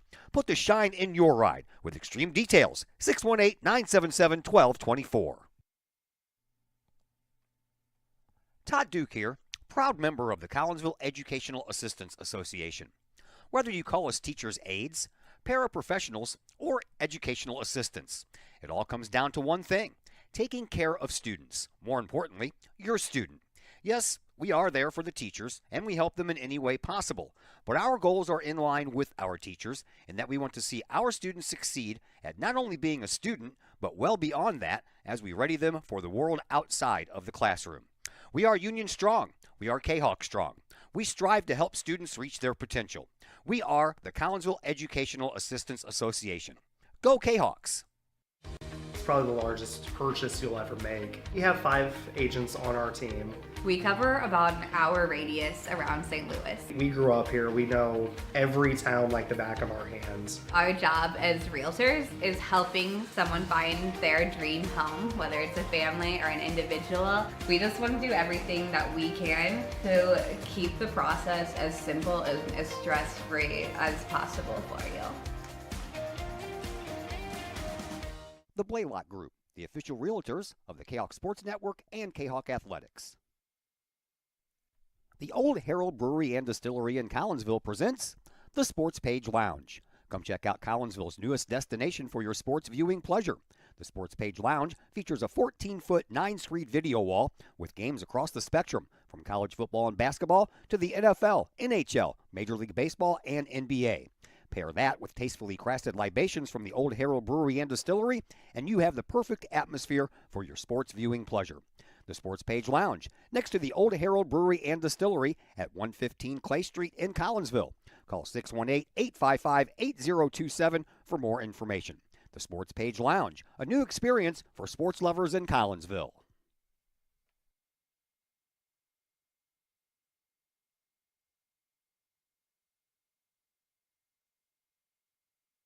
Once again, we welcome you back here to Virgil Fletcher Gymnasium on the campus of Collinsville High School. Second half action getting underway. Herrin with the ball first. And the Tigers have a 5-point lead, 27-22. And here comes Lukens. We switch ends of the courts now, so Herrin will be moving from right to left, and Collinsville will be moving from left to right. And Lukens, who led all scorers with 9 in that first half, ducked the ball off, and right off the bat, Cox with 2 points, and he now has 4. And here comes Collinsville trying to find the answer here. Here is Talbot on the wing on the outside. Over to Reynolds at the top of the key. He'll launch one from there. That's a 2-point try. No good. Rebound too hard by Talbot, and a whistle follows. Yeah, I think Collinsville just focuses on taking better shots, playing a little more help side defense, and they could easily jump right back into this game pretty quick here. You got to like that big rebound out of Talbot. Talbot at the free throw line, 1 of 2 in the first half, and he hits the first one here. I think 3 of 4 sounds good, Todd. Yeah, that's where he went in the first half, was 3 of 4. He was the only one that missed one. Referee talking to Talbot now about something. Uh-oh. Going to the trainer. Maybe he has a cut. Could be. Needs a Band-Aid. A Band-Aid. I wonder if they have ones with little characters on them. Band-Aid for his boo-boo? Yes, sir. Well, got a little bit of a boo-boo. There we go. He's back in action. He got himself a little piece of jewelry there, a little wristlet. You know, if he misses this free throw shot, he's going to blame it on that, right? Damn, ref took me out of my groove, man. Now we got blood on his shirt. Blood on his shorts. I think, well, are they going what to make do him, you do if are they it's going a to make shooter? him change shorts? Or are they going to try to wipe it off? We're going to spray it down. Yep, we're going to spray it down, disinfect, wipe it off. Tide pen. There you go. Amanda Bauer knows what to do. She's all over it. Yeah, get a little scrub down. Hit the car wash there on the sidelines. Yeah, throw a little bleach on him. Right. So a little delay in the festivities here. Okay, let's try this again. All right. Third time will be the charm sure, here. Why not? Now if he misses, he's really going to be all over these refs. No, he's going to make it. Yeah, he is. Come on, Solomon. Don't lie to me. And yes, he makes sir. both. All right, Collinsville's going to need to do more of that. If they go to the line, they're going to have to make their shots, and so far they're 5 of 6, so that part's looking good, but 1 of 9 from the three-point line in the first half. That's got to change. Yeah, that's not exactly the stat you're looking for, I don't think. No. But again, 4 shots, These right? are not the drones you were looking for. The droids. Here is a drive by Falconberry. No good, but the rebound bounces all the way out and taken care of by Herrin. Here is Lukens. Lukens on the left wing. He'll launch a three-point shot. He made a few of those, and he'll make another one. 32-24. He says, y'all going to learn to guard me or else I'm going to keep it up. Yeah. That is his third three-point shot made here in this game. Outside it goes to Reynolds. Chase gives it up now for Coates. Coates over on the right side. Back to the top of the key for Reynolds. A lot of standing around by the Kahawks. Easy to defend. Jace Wilkinson will launch a three. That one rattles but won't fall either. And the rebound is on the ground, picked up by Lukens. A little Globetrotter move, baby. Yeah, sliding saw that. around, dribbling. Little Rayshon Taylor move Looking there. good. Collinsville down 32-24. Here is Lukens. Lukens directing some traffic, going a little bit of a pick job there on Coates. Shovel pass over to the ball carrier, which was Cox. No good. Rebound whistle. Another offensive rebound. Man, I'll tell you what, these Kahawks are standing around. They're not boxing out. And, you know, I'm the biggest fan of all these guys, but objectively speaking, somebody needs to light a fire under their behind. Back to the free throw line, Maddox Billingsley. He is 3 for 3 from the free throw line here tonight. And that foul belongs to Chase Reynolds. That's his fourth. And the free throw good for Billingsley. He remains perfect from the charity stripe. And still so. I'll tell Okay, you what, don't all of a foul him sudden- anymore. All of a sudden, the Tigers have built a 10-point lead. Yep. Yeah, And we're time gonna for a timeout. Timeout called by Coach Lee. We'll take a timeout as well. It is a 30-second timeout, so we'll be back here in just a moment on the Kahawk Sports Network. Old Herald Brewery and Distillery in Collinsville produces their own spirits and beer on site, right at the restaurant. Pair that with some of the most unique menu items around the entire metro area, and you can see why they are such a hit. They can handle you and your family, or they can handle you and your group. Throw in the occasional live entertainment, and you can see why Old Herald Brewery and Distillery is a must-stop destination in Collinsville. Old Herald Brewery and Distillery, 115 East Clay Street in Collinsville, 618-855-8027, or online at oldheraldbrewing.com. Back here at Virgil Fletcher Gymnasium, 10-point lead for the Herrin Tigers, 34-24. 5:52 left to play here in quarter number 3. Herrin had a 2-point lead after the first quarter when it was 17-15. They outscored Collinsville in that second quarter 10-7. And Collinsville being outscored here so far in this third quarter as well. Kahawks only have 2 points to show for their third quarter prowess. Here is DeAndre Brown, who checks back into the game for Collinsville. He'll give it up to Jace Wilkinson. Wilkinson, baseline, shot, pulls away, takes it, nope, no good.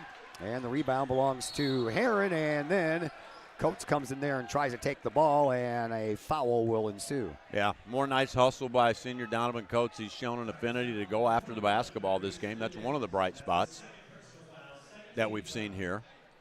Unfortunately, one of the few bright spots, but we're looking to see that turn around here. Kyrese Lukens picks up his second foul. That is the second foul here in this quarter for Herrin as well. So Collinsville will get to trigger the inbound pass, and here is Evan Wilkinson to do just that. Wilkinson looks and finds Jace Wilkinson. Shovel pass out to the top now for Brown. Brown back over to Jace. Jace, one dribble with the left hand, pulls up, takes the shot. There, your three-pointer. How about that? He's back in action, folks. So that's a big shot to bring Collinsville to within 7. Yeah. Yeah, that could turn into a 5-point swing if we get a defensive stop here. 2 3-pointers made tonight, both of them by Jace Wilkinson. Coach Lee talked about him in the pregame interview, saying that he's going to be our guy from the outside, and after going cold for a little bit, he was, and now we're going to have a foul called against Coates. Yeah, Donovan just got beat, you know, and again, somebody's going to have to get a hold of him and keep him from throwing his hands up at the referee. I mean, he got beat and then he bodied the guy up. That's an easy foul all day. Donovan, a great kid. I think he's just showing some frustration here. Inbound pass being triggered by Estes. Estes will throw it all the way back out to midcourt to Falconberry. Falconberry drives high off the glass, good for 2. That's Falconberry's first points of this game. Every time you say that, I think of Frankenberry. Franken, I saw it when I wrote it down. I was thinking that. I'm like, that was some tasty cereal. Yeah, oh my gosh. I don't know how you keep saying Falconberry without messing that up. Yeah, Blueberry. What was his chocolate something? What was the chocolate guy? There you go. Oh yeah, Choco. Count Chocula. Count Chocula. That was the one. Frankenberry, Blueberry, and Count Chocula. That's it, baby. That was some good stuff, man. And I'll take any cereal with marshmallows in it. That was back when cereal was actually food. Yeah. And they came with prizes in the box. Yeah, right. When you got 3 brothers, man, it was like fighting. Who wants the prize? Here's a drive cut off by Carnahan, and a turnaround shot by Cox, no good. But Falconberry is there with the rebound. He'll turn around, take the shot. He traveled. Travel, that's right. 4:07 left here in the third period. Collinsville to within 6. That's a big 3-point shot there made by Coates. I don't think they've led since it was 2-0, have they? I don't think so. Maybe it was early on, but. So looking to regain that lead here. Yeah. Nice move. There's a drive on the baseline, but Coates is going to go up for 2 free throw shots, and the foul is going to be handed out to Chance Estes. That'll be his 4th, and the 3rd team foul here in this 3rd quarter. So Herrin has a guy with 4 fouls, and so does Collinsville, but right now Collinsville's is on the bench. That's Chase Reynolds. And to the free throw line is Donovan Coates. He is 2 of 2 and make it 3 of 3. Now, Rajon Price will come and take the place of Chance Estes. So both guys with 4 fouls are now on the bench and probably will remain there until sometime in the 4th quarter. One more shot coming up for Coates.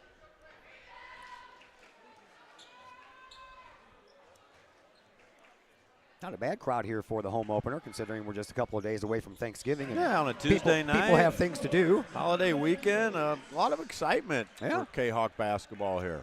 So Collinsville, down by 10 earlier, have climbed back to within 4. We are under 4 minutes to go here in quarter number 3. Dribble drive by Billingsley. Oh, and he dropped his shoulder. That should have been a player control foul. Well, got the ball back anyway, did Jace. Jace was the one who got knocked down. And now he pulls up, gives it up now for Coates.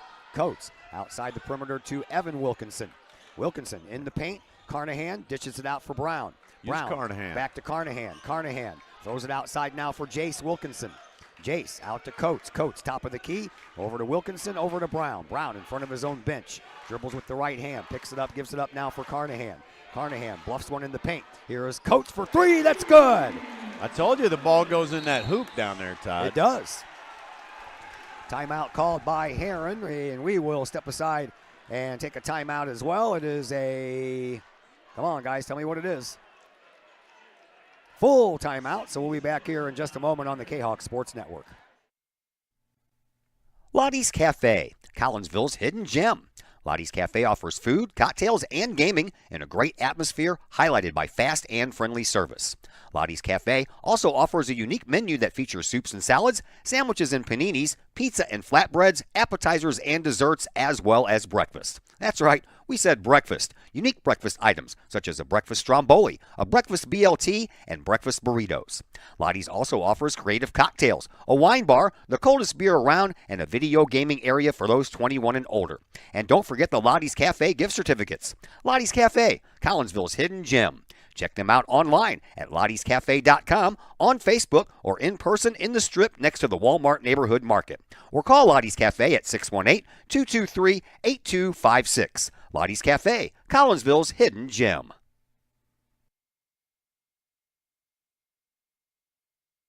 And once again, we welcome you back here to Virgil Fletcher Gymnasium at Collinsville High School. Brand new game. Collinsville was down by 10 just a little while ago.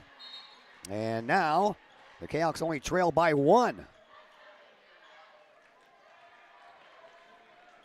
So we have a brand new game.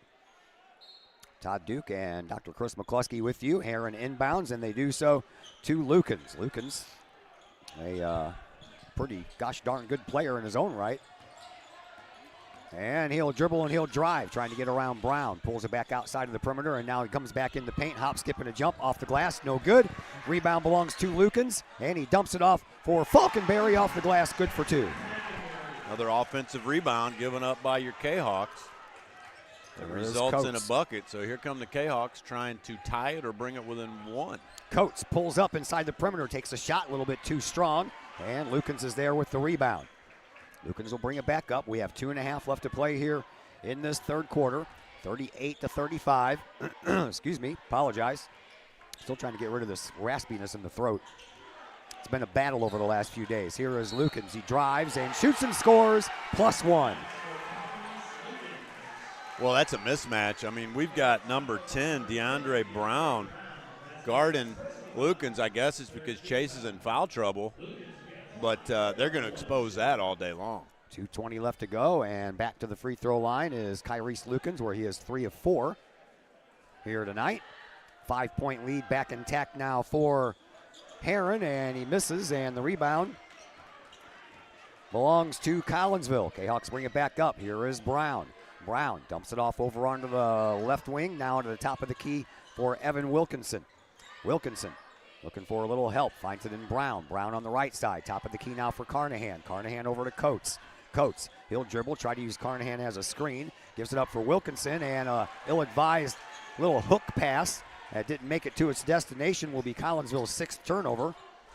And Herrin goes back to work, looking to extend that 5-point lead. Yeah, that was a good idea, but it should have been a no-look. Wilkinson just telegraphed that. Everybody knew what he was going to do with it 3 seconds before he did it, unfortunately. There is Lukens in front of his own bench and in front of Coach Sailor Shirts. Lukens trying to get around Brown. Pulls up from the perimeter, takes the shot, no good. And the rebound falls down into the hands of Stanley Carnahan. Carnahan works it back up. And Jace Wilkinson had the ball knocked out of his hands, and Collinsville will get to keep it after McCree knocked it out of bounds going for the steal. Yeah, Lukens is throwing his hands up. Brown got away with a pretty wide open foul there. He had his hands basically holding Lukens' wrist, but there was a no call, so Collinsville benefited from that. Now you're going to see Carnahan to the bench. Talbot comes in. Yes, sir. Here is Evan Wilkinson triggering the inbound pass. Does so to Wilkinson. That would be Jace. Jace picked up his dribble already, so he couldn't get out of trouble and found a way out with a pass to Brown. Now just outside the lane to Talbot. No look pass. Wilkinson for 3. Yes! Yes, sir. Nice outlet pass, or inside out pass, I should say, from Talbot to Wilkinson. That was a great dish by the big fella. Wilkinson's first points here in this game. We're going to need more from him. Under a minute to go here in this third quarter. Here is a handoff. Now it's a steal by Brown. Brown brings it up, dishes it off. Wilkinson off the glass. Good for 2, +1. Woo, the referee didn't know what to do there, and he ended up calling it a block. Thank you, basketball gods. That's going to go against Lukens. That's going to be his 3rd. And to the free throw line will be Evan Wilkinson for the first time. Last year, Evan didn't get a lot of playing time on varsity. He went 2 of 3 last year at the varsity level. Here comes Kamari Mays back in the game, giving Coates a break. Kamari will check in. Wilkinson ready to shoot his 1 free throw. That would give Collinsville their first lead since early in the first quarter. And he does just that. Yes, sir. Back in comes Carnahan for Wilkinson. So we've got a nice defensive lineup out on the floor. And Lukens having 3 fouls. I might just take it right to him. If he's off the floor, totally different ball game. Yeah.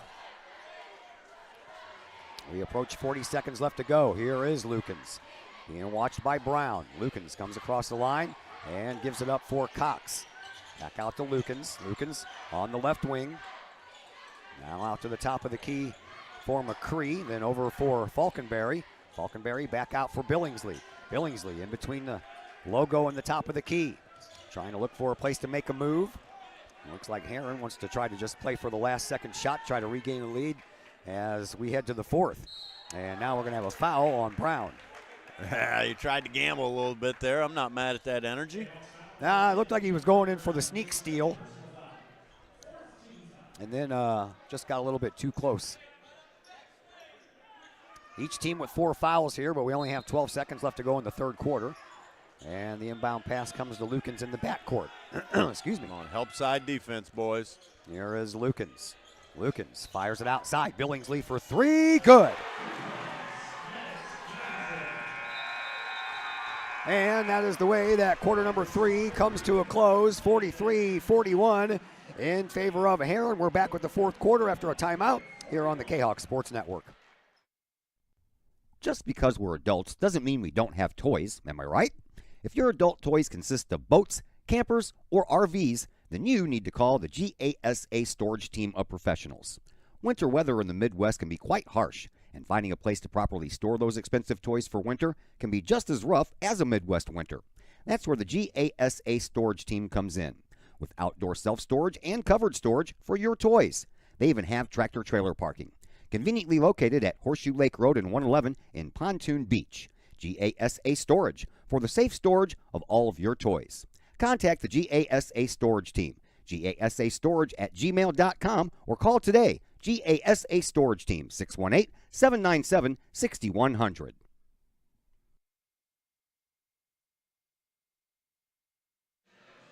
Buckle up, kids.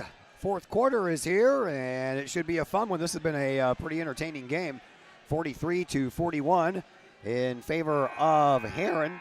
Collinsville actually outscoring Herrin in that third quarter, 19-16, after Herrin outscored Collinsville in the first 2 quarters.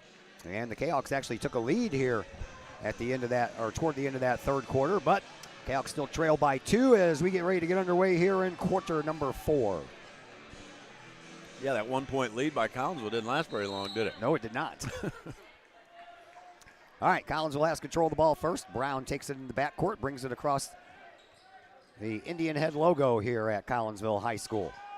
Virgil Fletcher Gymnasium, and a three-point try, and good by Coates once again. Three-pointers by Coates here in this third quarter, in this second half, and Collinsville goes back up by 1. Well, Donovan said, give me that lead back. Yeah. There's Lukens, and we're going to have a foul. That's inside the paint. And this one is going to go against, hopefully, Brown. That'll be his third. First one of this fourth quarter. And the inbound pass will come offset to the right of the basket. Lukens will trigger the inbound pass. Does so. Wait a minute. Did they go back to the old foul rules? Yeah, no. First foul of the fifth quarter. You have to have 5 in 1 quarter before you start shooting.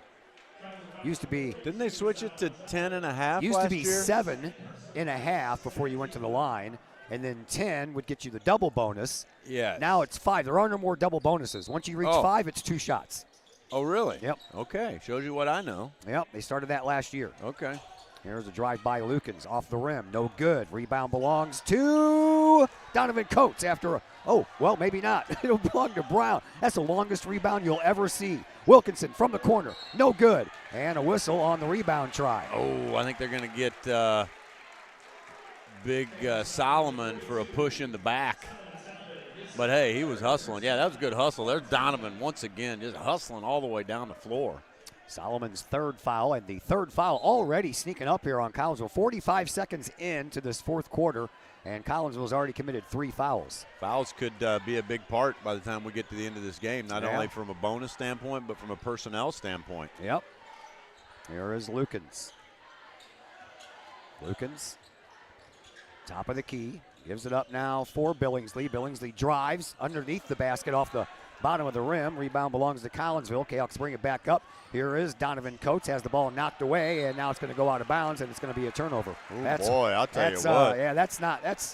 That's one of those rubbing salt in the wound kind of things there. Yeah, Coates was looking to go to the bucket, and what is it, Billingsley? Yeah.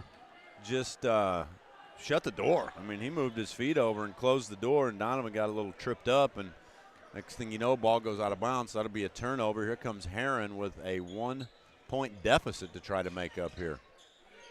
Billingsley gives the ball up to Cox. Cox will hand the ball off to McCree. McCree back over to Cox. Cox tries to split the defense, no good, and the ball saved by Herrin. Here is Lukens. He has room for a 3-point shot, and he rattles it home. Man, that kid can shoot the rock, boy. So he regains the lead. A little bit of back and forth now here from Collinsville and the Herrin Tigers. 46-44 in favor of Herrin, and another turnover by Collinsville. And here comes Falconberry off the glass. Can't get it to go. And then a foul going to be on Falconberry. Yeah, it should be. Man, nice hustle by Brown. Good hustle by Talbot to get down the floor. And that ball, man, that's a big possession. Sure is. Big possession. Especially after Collinsville just turned the ball over. That's right. With the Tigers up 2 points, we turn it over. Talbot was responsible for the turnover, but he also was responsible for hustling back and getting that ball back. Yeah. So not mad at Collinsville's hustle tonight, that's for sure. That's been a big bright spot. Chase Reynolds will come in with his 4 fouls. Chance Estes still sitting on the bench for Herrin with his 4. So here is Reynolds. He'll hand the ball to Coates. Coates will take over as the quarterback on this particular possession. Over to Jace Wilkinson. Hands the ball off to Reynolds. Back, handing the ball off now to Coates. Coates over on the left wing. Takes it to the top of the key. Gives it up now for Reynolds. Inside, nice move. Carnahan off the glass for 2. Man, beautiful dish by senior Chase Reynolds. Carnahan goes with the backwards reverse righty from the left side. Good for 2. We got a tie ball game here, folks. 46 all. 5:25 left to play here in this 4th quarter. Season opener for both of these teams. Here is Billingsley out front now for McCree. Gets it over to Lukens. Lukens from the sideline. Being watched by Jace, and off the glass. Good for 2 over Carnahan's head. And Lukens beat 3 Kahawks on that possession. Back to a 2-point lead. Not anymore. How about another 3-pointer from Donovan Coates? Donovan Coates stops and pops. Darren Lee wants a timeout. A timeout coming up, a 30-second timeout. We'll be back here in just a moment on the Kahok Sports Network. Your home is where you feel happy, safe, and secure. So if you see signs of foundation problems like cracks or uneven floors, worrying is natural, and getting it fixed is crucial. Woods Basement Systems understands. We've been solving foundation worries since 1986. Woods experts have the training and equipment to make permanent repairs. So stop worrying, because with Woods, it's fixed forever. Foundation problems don't get better with time, they get better with Woods, the all things basement-y experts. Call or go to woodsbasementsystems.com today. Once again, we welcome you back here to Virgil Fletcher Gymnasium. 5:01 left to play here in this 4th quarter. 48-48 is our score.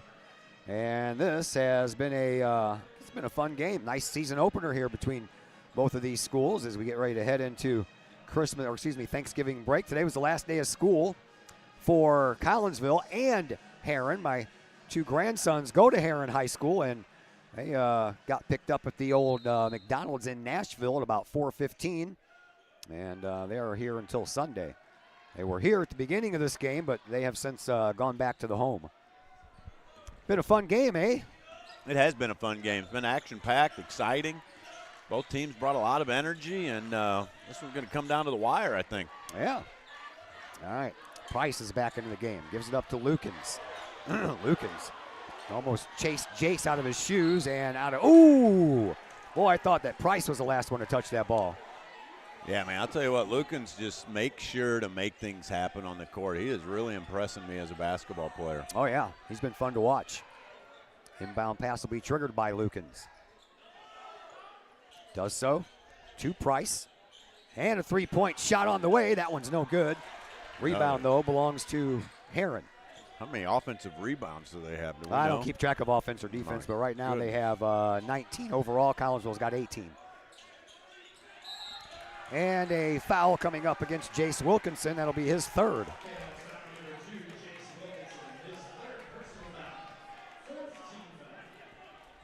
.4:19 left to play here in this 4th quarter.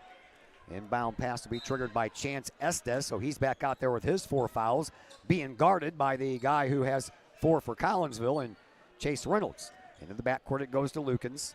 We're tied 48 all, kids. Buckle up. It's going to be a fun 4th quarter. It certainly is. Almost just over 4 minutes left, and Herrin's really content to slow it down and let Lukens just go to work. Lukens is going to work with another 3-point try. That's an air ball. And the Collinsville student body cheering section will let him hear it. His own student section was giving him trouble. He was laughing at him, too. He's a good sport. He's pumping his chest here. He's up. My bad. 12th turnover for Herrin in this game. Will give Collinsville a chance to take the lead once again. Kahawks have had a 1-point lead in the third and a 1-point lead in the fourth, but underneath, I thought it was going to be a little alley-oop, but there it'll work anyway. 2 points is 2 points. Great dish, and that's just letting Donovan Coates use his athleticism. 16 points in the second half for Coates. Yeah, Coates is up to 21. He's played really well this half. Yep. And a dribble drive by Falkenberry is good. And he now has 6. Back and forth we go. 50-50. 50-50. Here is Jace Wilkinson out to Evan Wilkinson, top of the key, underneath for Carnahan. Turnaround shot no good, but Carnahan's going to the line for 2. Yeah, he got him on the wrist because the ball didn't even make it to the hoop. And big, strong Stan doesn't ever leave the ball short. Yeah. So he had to have gotten hacked pretty good on that one. Ray-Jean Price picks up his second.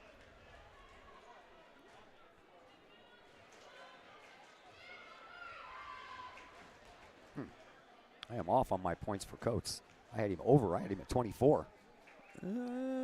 Well, you might be right. The score table might be wrong. I was just looking at the scores table. I highly doubt the score table's wrong. I was trying to give you the benefit of the doubt. I highly doubt that. I didn't mean it, Stacy. I promise. Carnahan went 11 of 14 last year from the free throw line. Hits the first one here, so Collinsville back out front 51-50. It's a good album. Saw Chris Kettler at the SIU game the other night sitting courtside. Yeah, missed on that one. And the rebound belongs to Herrin. Yeah, he gets down there every once in a while. Gets down there early in the year before the boys' season starts, because once boys basketball and girls basketball goes, he doesn't have a lot of time. Timeout called on the floor by Herrin. This is a 30-second timeout, so we'll step aside for 30 seconds as well. Back in just a moment on the Kahok Sports Network. Collinsville High School alumni Stacy Lauenstein, CHS class of 91, Lisa Bassetto, Sarah Sulke, and Tracy Limp, CHS class of 94, Tony Geisen, CHS class of 96, and Kevin Robinson, CHS class of 99, want to wish all of our Kahawks a great year. We look forward to cheering you on and supporting you. Work hard on the court and the field, as well as in the classroom. Remember, once a Kahawk, always a Kahawk. Hashtag Kahawk Family.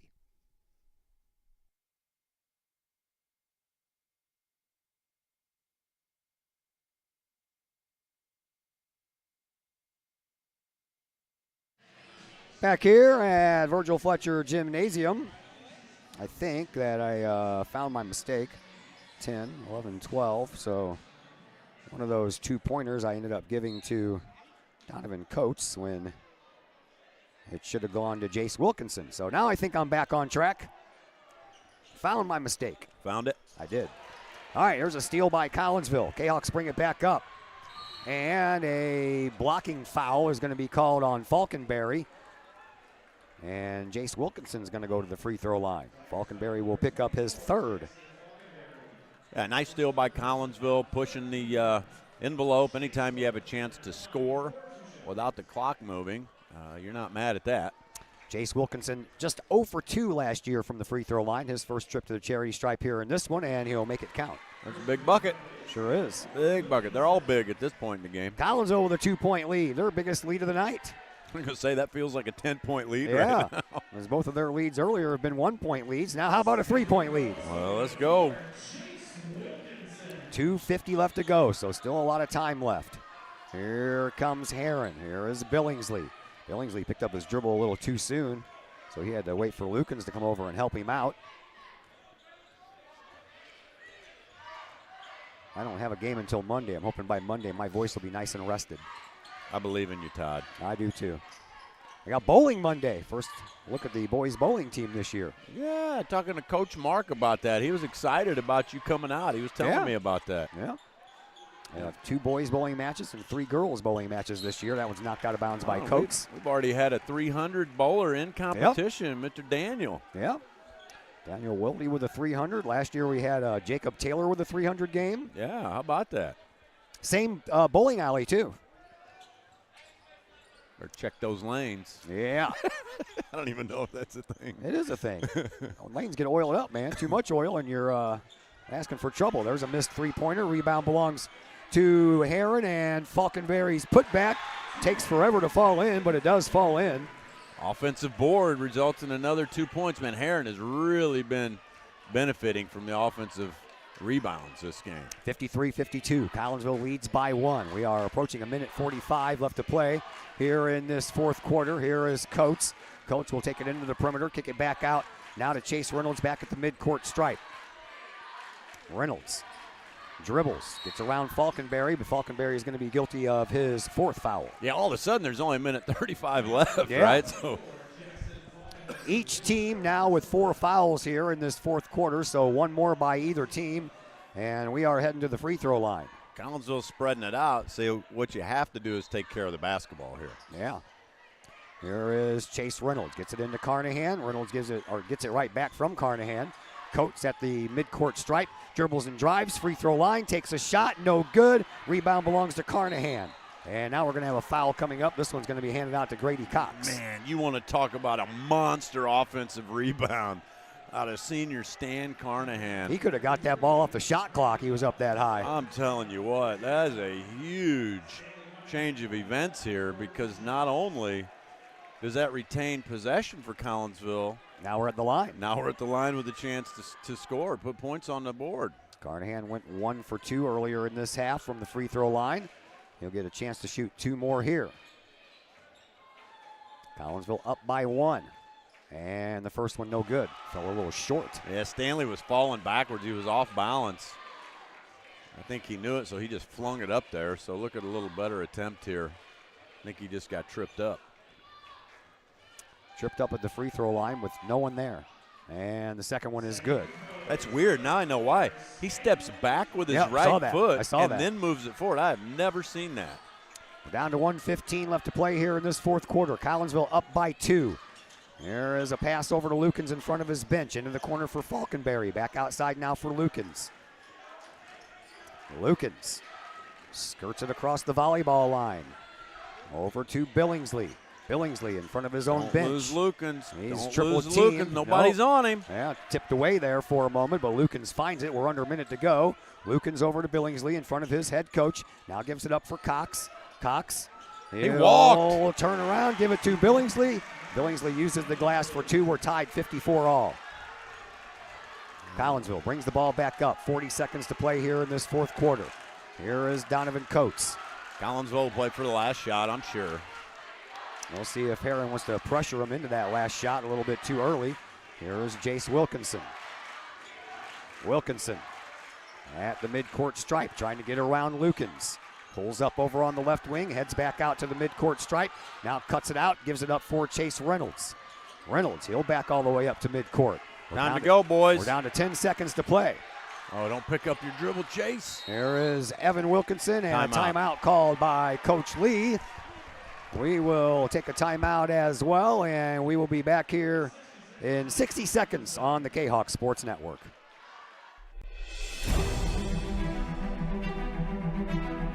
At Visionary Wealth Advisors, we empower you to see your future before it's your future,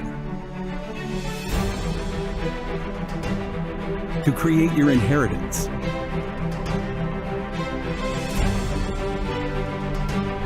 to build your vision,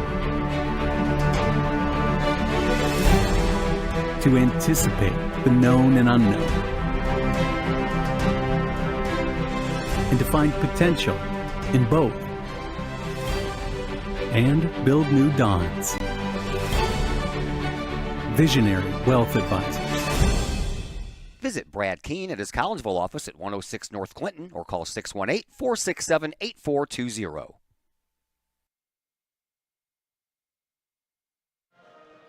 Back here at Virgil Fletcher Gymnasium, 54-54. 7.3 seconds left on the clock. Collinsville has possession of the ball, going for the win here in the season opener at Venerable Virgil Fletcher Gymnasium. I'm Todd Duke, Dr. Chris McCluskey on the other microphone, and here we go. Inbound pass. Going to be, they call a timeout? Yes, sir. All right, well, we'll just keep it right here for this one. That means you can't eat more popcorn. Well, I think I'm out anyway. Well, okay. It's only 2 boxes. That's a good start to the year. Yeah. You're loving that popcorn, don't you? Oh, it's my favorite. Yeah. Since I was a kid going to basketball games at Davenport Gymnasium, I see Paul Hurley comments on our Facebook. Winner, the Kahawks going to play the Bulldogs of Harrisburg, which is where I grew up, which is also a purple town. And I say, I love purple, but that would be purple overload. Yeah. I get that every once in a while when Collinsville plays Bree Central in the baseball every year. I'm like, okay, which team do I make purple? I got to do a different shade of purple. We also they got a couple of purple schools around here. Civic Memorial has some purple in their uniforms as well. All right, 54-54. Only a 30-second timeout. See a lot of the basketball players from the girls team are finally in the building after suffering their first loss of the year at the Nashville Thanksgiving tournament. Lost a tough one, man, 70-69 to Mount Vernon. Yeah, and they were down in that game. Yeah, they and were. mounted a pretty nice comeback. They were down by 11 late in the fourth quarter, I think.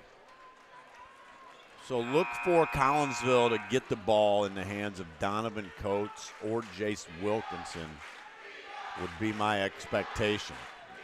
Well, you only need 2 to win, so I wouldn't mind seeing something inside the paint to one of the big guys either. Reynolds inbounds to Coates. Coates, he dribbles at the top of the key, takes the shot, no good. And he got fouled. Where's the foul? Should have been a foul. I thought I heard the You whistle got blow. to be kidding me. Wow. He got hammered. Yep. Players are oh my. Players are upset about it. Coach Lee's upset about it. And one of the assistants, Coach Lee's furious, and he should be. Nick Livingston, got the players back over to the that bench is before just an unbelievable no call. Yeah. I think the referees thought the game was over. Yeah. I think they thought it was the last-second shot. Wilkinson hustles to get the offensive rebound, gets absolutely hammered, and there's a no call. Yeah. And the officials are just human, but they absolutely blew that one, without a doubt. So at any rate, it doesn't matter. We're going to go to overtime. Yes, we are. And we have a timeout while we go to overtime. So we'll take a quick break as well. Back here in just a moment on the Kahawk Sports Network.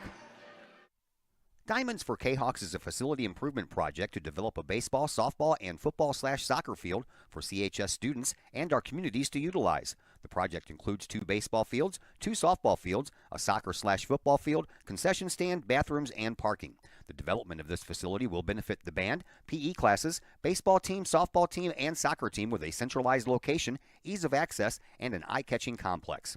Please contact A.D. Clay Smith to donate to this project or visit the Collinsville Area Community Foundation website to make your tax-deductible donation today.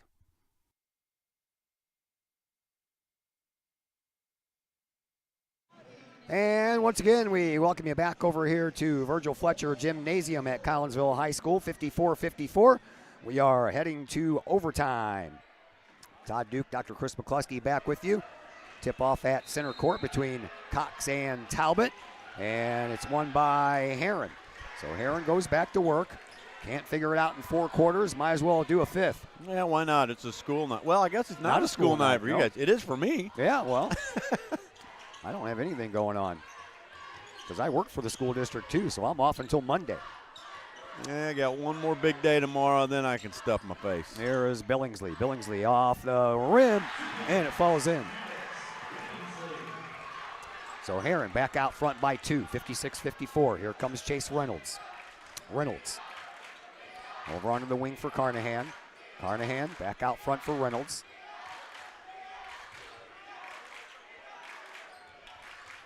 My 2 grandsons and my daughter left. I'm like, why? Addison was like, they're bored. I'm like, okay. Must not be basketball fans. Yeah. Now the oldest one plays football for Herrin.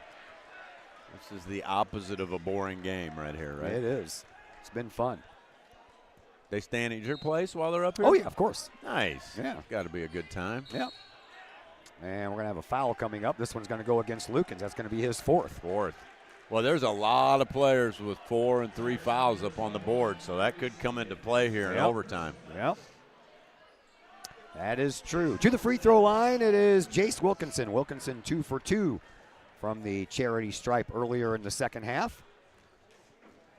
3:08 left to play here in overtime. Overtime periods are 4 minutes, and Wilkinson misses.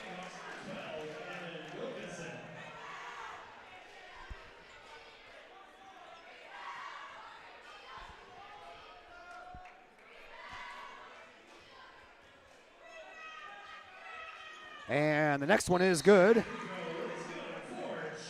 And that gets Collinsville back to within one. Another timeout is being called, and it is a 60-second timeout. We'll step aside for that long as well. Back in just a moment here on the Kahok Sports Network. Projects in and around your home can be daunting and overwhelming. Take the stress out of those projects and let AW Indoor and Outdoor Solutions do all the heavy lifting. Former Kahok Adam Welly can help knock those projects off your list. From framing drywall, painting, and stair work inside to deck work, hardscapes, and concrete and retaining wall construction outside your home, including power washing and brush removal. Whatever the task, AW Indoor and Outdoor Solutions can help. Call Adam Welly for a free estimate at AW Indoor and Outdoor Solutions, 314-252-8010. That's 314-252-8010.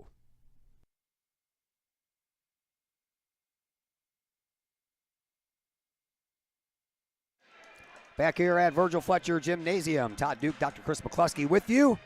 3:08 left to play here in this overtime.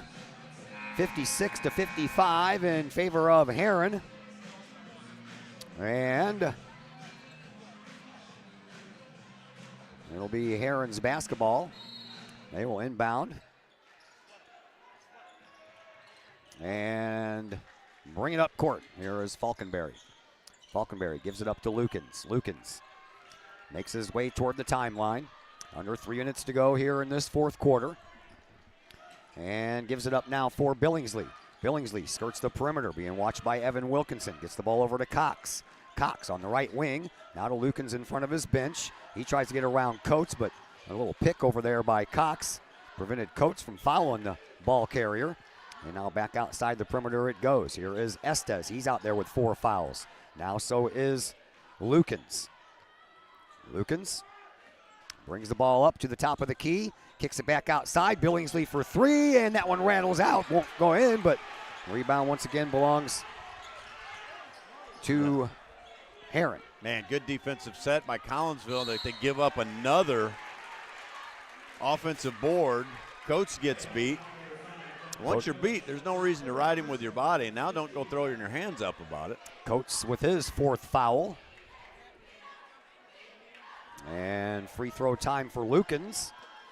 Lukens, 3 of 5 from the free throw line. First shot, no good.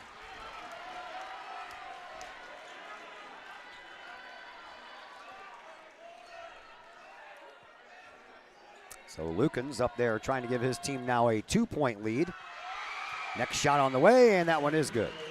Makes good on that. Here comes Collinsville with 2:13 left to try to tie the game or take a 1-point lead with a 3 bucket. 57-55 and almost a turnover there.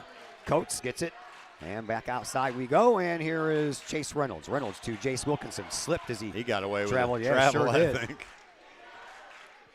Wilkinson will make his way over to the left wing. Oh, there he is. Carnahan for a pick. 3-point shot, no good. Rebound belongs to Chase Reynolds, and a whistle will follow. Man, nice hustle by Chase Reynolds. Getting that offensive board, and that's going to put him at the line for 2 shots.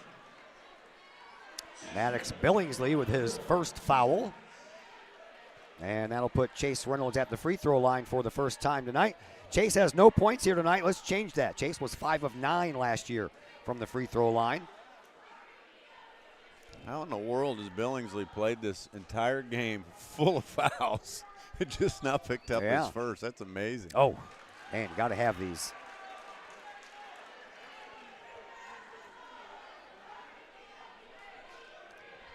Well, now you can just get back to within 1. That's still important, though. And he does. Chase Reynolds makes good. Now Collins going to set up a little bit of full court pressure. Now they're going to pull it back. Stop the ball. Yeah, Cox almost had his way all the way down from coast to coast there, outside to Falconberry. Falconberry lost the ball for a second. Gets it out to Lukens. 90 seconds left to go. Chase Wilkinson is going to pick up his 4th foul. So Reynolds and Wilkinson and Coates now all have 4. And all three of them are on the floor. You know, Lukens reminds me, he's got that hair. He does that head pump like Ray used to do. Yeah. Remember how good he was at getting fouls called? And no good. That one rolls across the top of the rim. Ooh, I'll tell you what. Missing some late free throws here out of Lukens. That could prove to be detrimental down the stretch here. Well, we always talk about how important free throws are. There's the second one, and that's back to the 2-point lead for Herrin. Here comes Collinsville. Here is Chase Reynolds. Reynolds just went 1 of 2 from the free throw line himself. Yeah, ideally Collinsville wants to. Chase. Collinsville wants to score fairly quickly here. That way they have a chance to make a defensive stop, and then they're in the driver's seat to be able to take the last shot of the game. Reynolds will inbound right in front of his own bench, and he'll do so to Jace Wilkinson. Wilkinson will dribble across the volleyball line, takes it over onto the right wing, picks up his dribble there, gives it up to Evan Wilkinson. Wilkinson, one bounce, gives it up to Carnahan, who gives it up to Reynolds. Reynolds over on the right wing. He drives, kicks it outside, and that ball is knocked out of bounds by Billingsley, and we have 1:04 left to play here in this first overtime. And that's a high-risk pass with a possession this important, so thank goodness they knocked it out of bounds. Got to give us a fresh shot clock per se, huh? Yeah, sure. Next year we'll be talking about that. Reynolds will inbound. Near side corner, and he throws the ball away. So now Herrin wants to slow things down. Well, yeah, now they're in the driver's seat, so Collinsville's probably going to have to foul. Yep. I would do it sooner than later. More free throws coming up. They're going to have to. Yeah, you might as well do it sooner than later. Well, you don't want Coach to do it. He already has 4. Outside it goes now for Falconberry. Falconberry to Billingsley. Billingsley into the lane. Kicks it back outside now for Estes. And now we're going to have the foul, and that's going to be Evan Wilkinson and his first. But see, you just wasted 30 seconds off of the clock when you're down 2. That's just not smart basketball. I mean, you maybe try to go for a steal within 5 or 10 seconds, but then you've got a foul. Yeah. That's just not heads-up basketball by our Kahawks. Timeout called by Collinsville, and it is a full timeout. We'll step aside for just a moment here on the Kahawk Sports Network. The Junior Service Club of Collinsville has been a proud supporter of KahawkSports.com and the Kahawk Sports Network from day one. Since 1934, the Junior Service Club of Collinsville has been providing women in the community an opportunity to make a difference with fundraisers and projects, all that go towards helping the needy in Collinsville. If you would like any information on any event sponsored by the Collinsville Junior Service Club, head to Facebook, type in Collinsville Junior Service Club, and then click on the event tab. We thank the Collinsville Junior Service Club for their continued support of the Kahawk Sports Network and KahawkSports.com.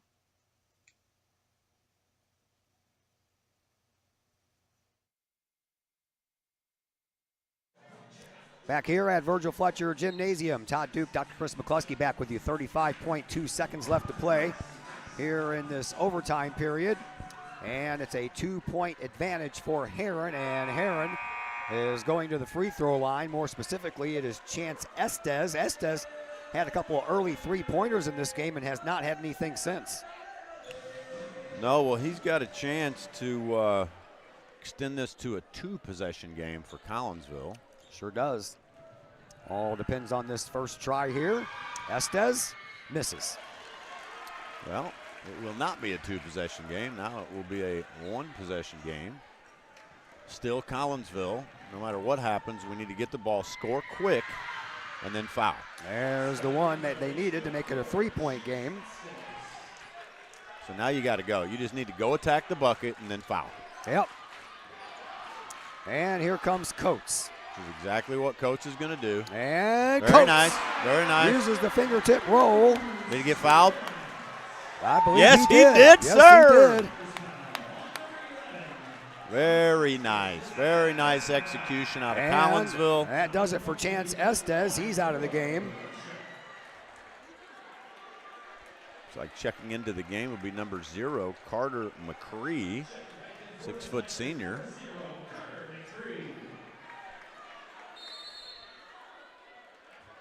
And we'll have a timeout. Another timeout. And we will go ahead and take a timeout as well. We're back here in just a moment on the Kahok Sports Network. The Collinsville Education Association is a proud supporter of KahokSports.com and the Kahok Sports Network. The CEA is your partner as they work to ensure quality education for our children. The CEA advocates excellence and equity in public education and represent over 400 educators in 11 schools in both Madison and St. Clair counties. For more information, you can visit the Collinsville Education Association's Facebook page or the CEA's website at collinsvillecea.org.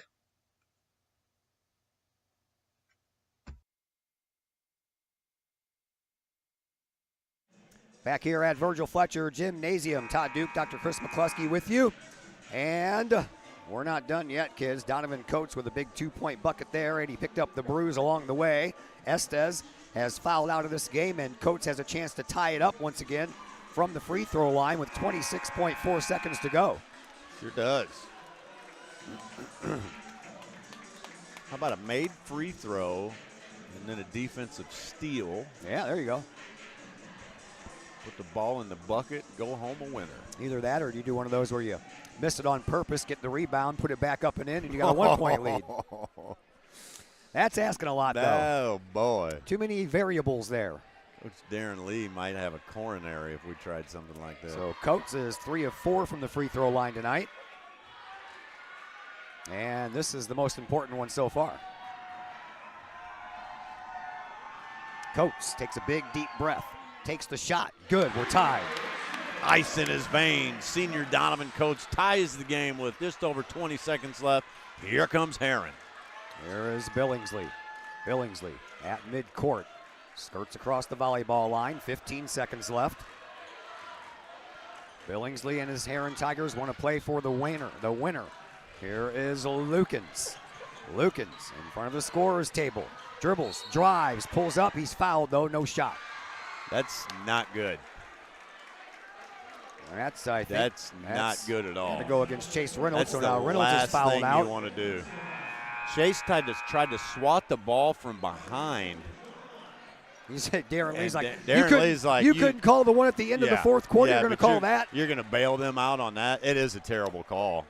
I mean, you can't make that foul, but you can't make that call, especially when you let the other one go. So Lukens has a chance to give his team the lead once again from the free throw line. Although 2.8 seconds left. The referee that called that was not in position to make the other call. It was the other two guys that chose to go with the no call on that one. So DeAndre Brown is going to come in to take the place of Chase Reynolds, and Coach Lee is going to call a timeout. We will go ahead and keep it here for this timeout. 59-59, 2.8 seconds left. Yeah, Darren's not happy, and I wouldn't be either. Yeah, they should – referees have to have a memory, right? In other words, I called a lot of baseball, and you're not going to make every call, right? But you have to realize when you made mistakes and how you made them, and you don't want to put yourself in the position they just put themselves in. You put a kid on the line after an overtime game with 2.8 seconds on a tic-tac foul from behind. 2.8 seconds, not a lot of time left for Collinsville to try to score 2 points if they need 2 points. It all depends on if Lukens makes both of his free throws. Yeah, boy, that's unfortunate. Both teams play this hard, and this is how it's going to play out. 59-59, 2.8 seconds to go, and a very entertaining contest here at Collinsville High School to open the season for both of these schools. Collinsville, by the way, will be playing Friday versus Hazelwood East at the Triad Stovetop Stuffing Shootout at 5 o'clock.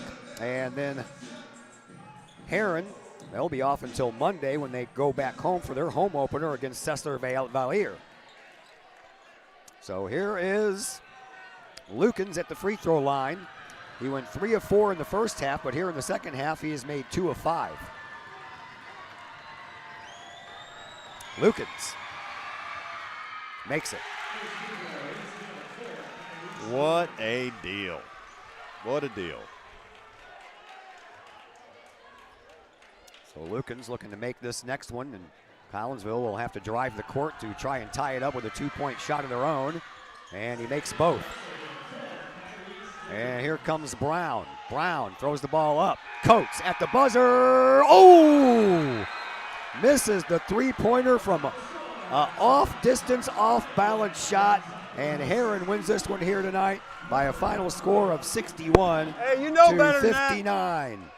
All right, time for the post-game show, brought to you tonight by Chiropractic Works. Just so happens the owner of that place is right here. Take it away, Doc.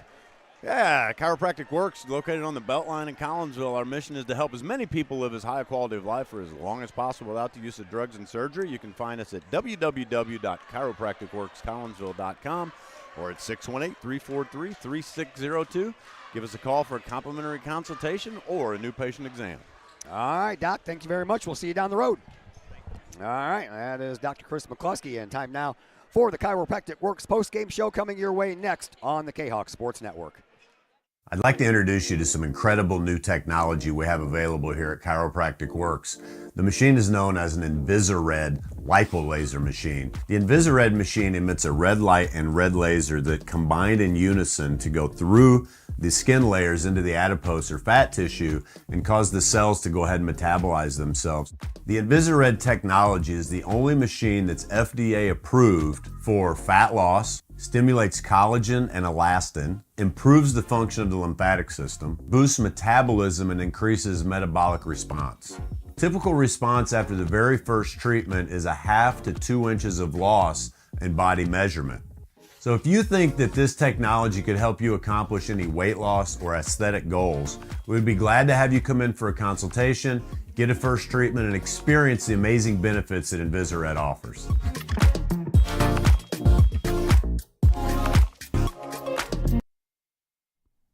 Do you have a big land improvement project that requires some outside help? Call Petroff Trucking Company. The Petroff Companies have been shaping the metro area since 1975. Family owned and operated, Petroff Trucking Company can do the job and do it right. Hauling, excavating, and grading, they do that and more. Petroff Companies also has roll-off dumpster rentals. They also specialize in dirt and rock sales. Petroff Trucking Company can help you develop your land for your needs. Petroff Trucking Company. Check out their website, petrofftrucking.com, or give them a call, 618-797-6100. Petroff Trucking Company, shaping the metro area since 1975. Hi, Purple and White fans. This is Dan Mode, class of 1989. I'm with New American Funding. Myself and New American Funding are proud sponsors of Kahok Athletics. As we have great coaches at CHS on all the courts, fields, and tracks, we like to coach you through the home buying process and refinance process. If there's ever anything we can do, I can be reached at 618-973-5343 or www.danmodeloans.com. Let's support our student athletes at CHS. They deserve the best. Thank you for your time, and go Kahawks.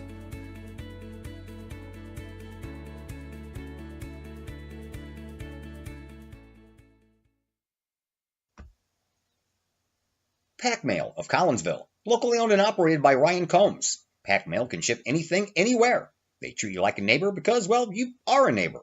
Pack Mail offers shipping materials and containers, private mailboxes, as well as climate-controlled self-storage. Visit Pack Mail at 407 Beltline Road in Collinsville. Online, WeShipSt.Louis.com or call Pack Mail at 346-4884.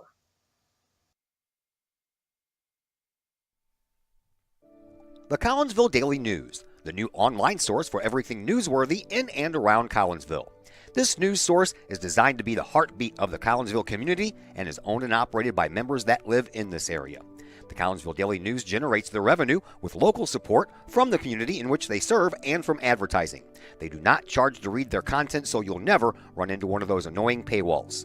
Not only that, but the Collinsville Daily News offers free classified advertising. You have items you want to buy, sell, or trade? It's free to post. Wedding or engagements announcements, as well as obituaries, all free at CollinsvilleDailyNews.com. Plus, they have the content that matters most. Collinsville news you need to know, coverage of Kahok sports, and a keen eye on city news. The Collinsville Daily News also has an event tab that allows you to find out what is going on in and around the region for you and your family, the heartbeat of the community.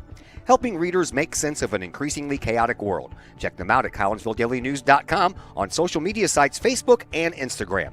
The heartbeat of this community is the Collinsville Daily News.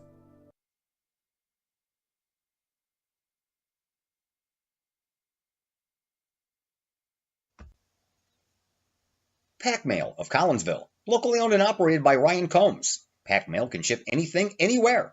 They treat you like a neighbor because, well, you are a neighbor. Pack Mail offers shipping materials and containers, private mailboxes, as well as climate-controlled self-storage. Visit Pack Mail at 407 Beltline Road in Collinsville. Online, WeShipSt.Louis.com or call Pack Mail at 346-4884. I'd like to introduce you to some incredible new technology we have available here at Chiropractic Works. The machine is known as an Invisired lipolaser machine. The Invisired machine emits a red light and red laser that combine in unison to go through the skin layers into the adipose or fat tissue and cause the cells to go ahead and metabolize themselves. The Invisired technology is the only machine that's FDA approved for fat loss, stimulates collagen and elastin, improves the function of the lymphatic system, boosts metabolism, and increases metabolic response. Typical response after the very first treatment is 1/2 to 2 inches of loss in body measurement. So if you think that this technology could help you accomplish any weight loss or aesthetic goals, we would be glad to have you come in for a consultation, get a first treatment, and experience the amazing benefits that Invisired offers.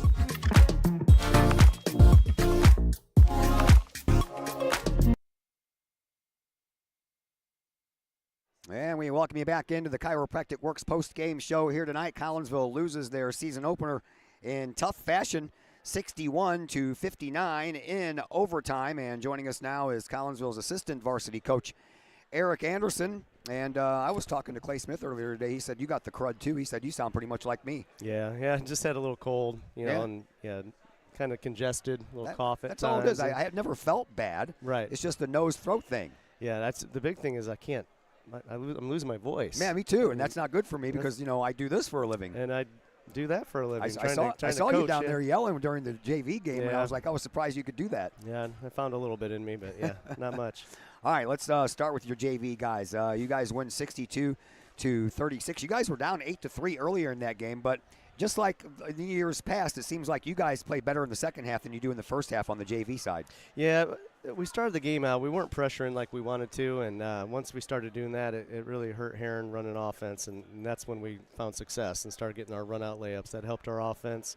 So we were turning defense into offense, and that's what we weren't doing the first 5-6 minutes of the game, and fell behind a little bit. And once we picked the tempo up, you know, our athleticism kind of took over, and we were fine from there. But, yeah, it's just coming out of the gates, playing hard, and getting up and pressuring, which we didn't do to begin with.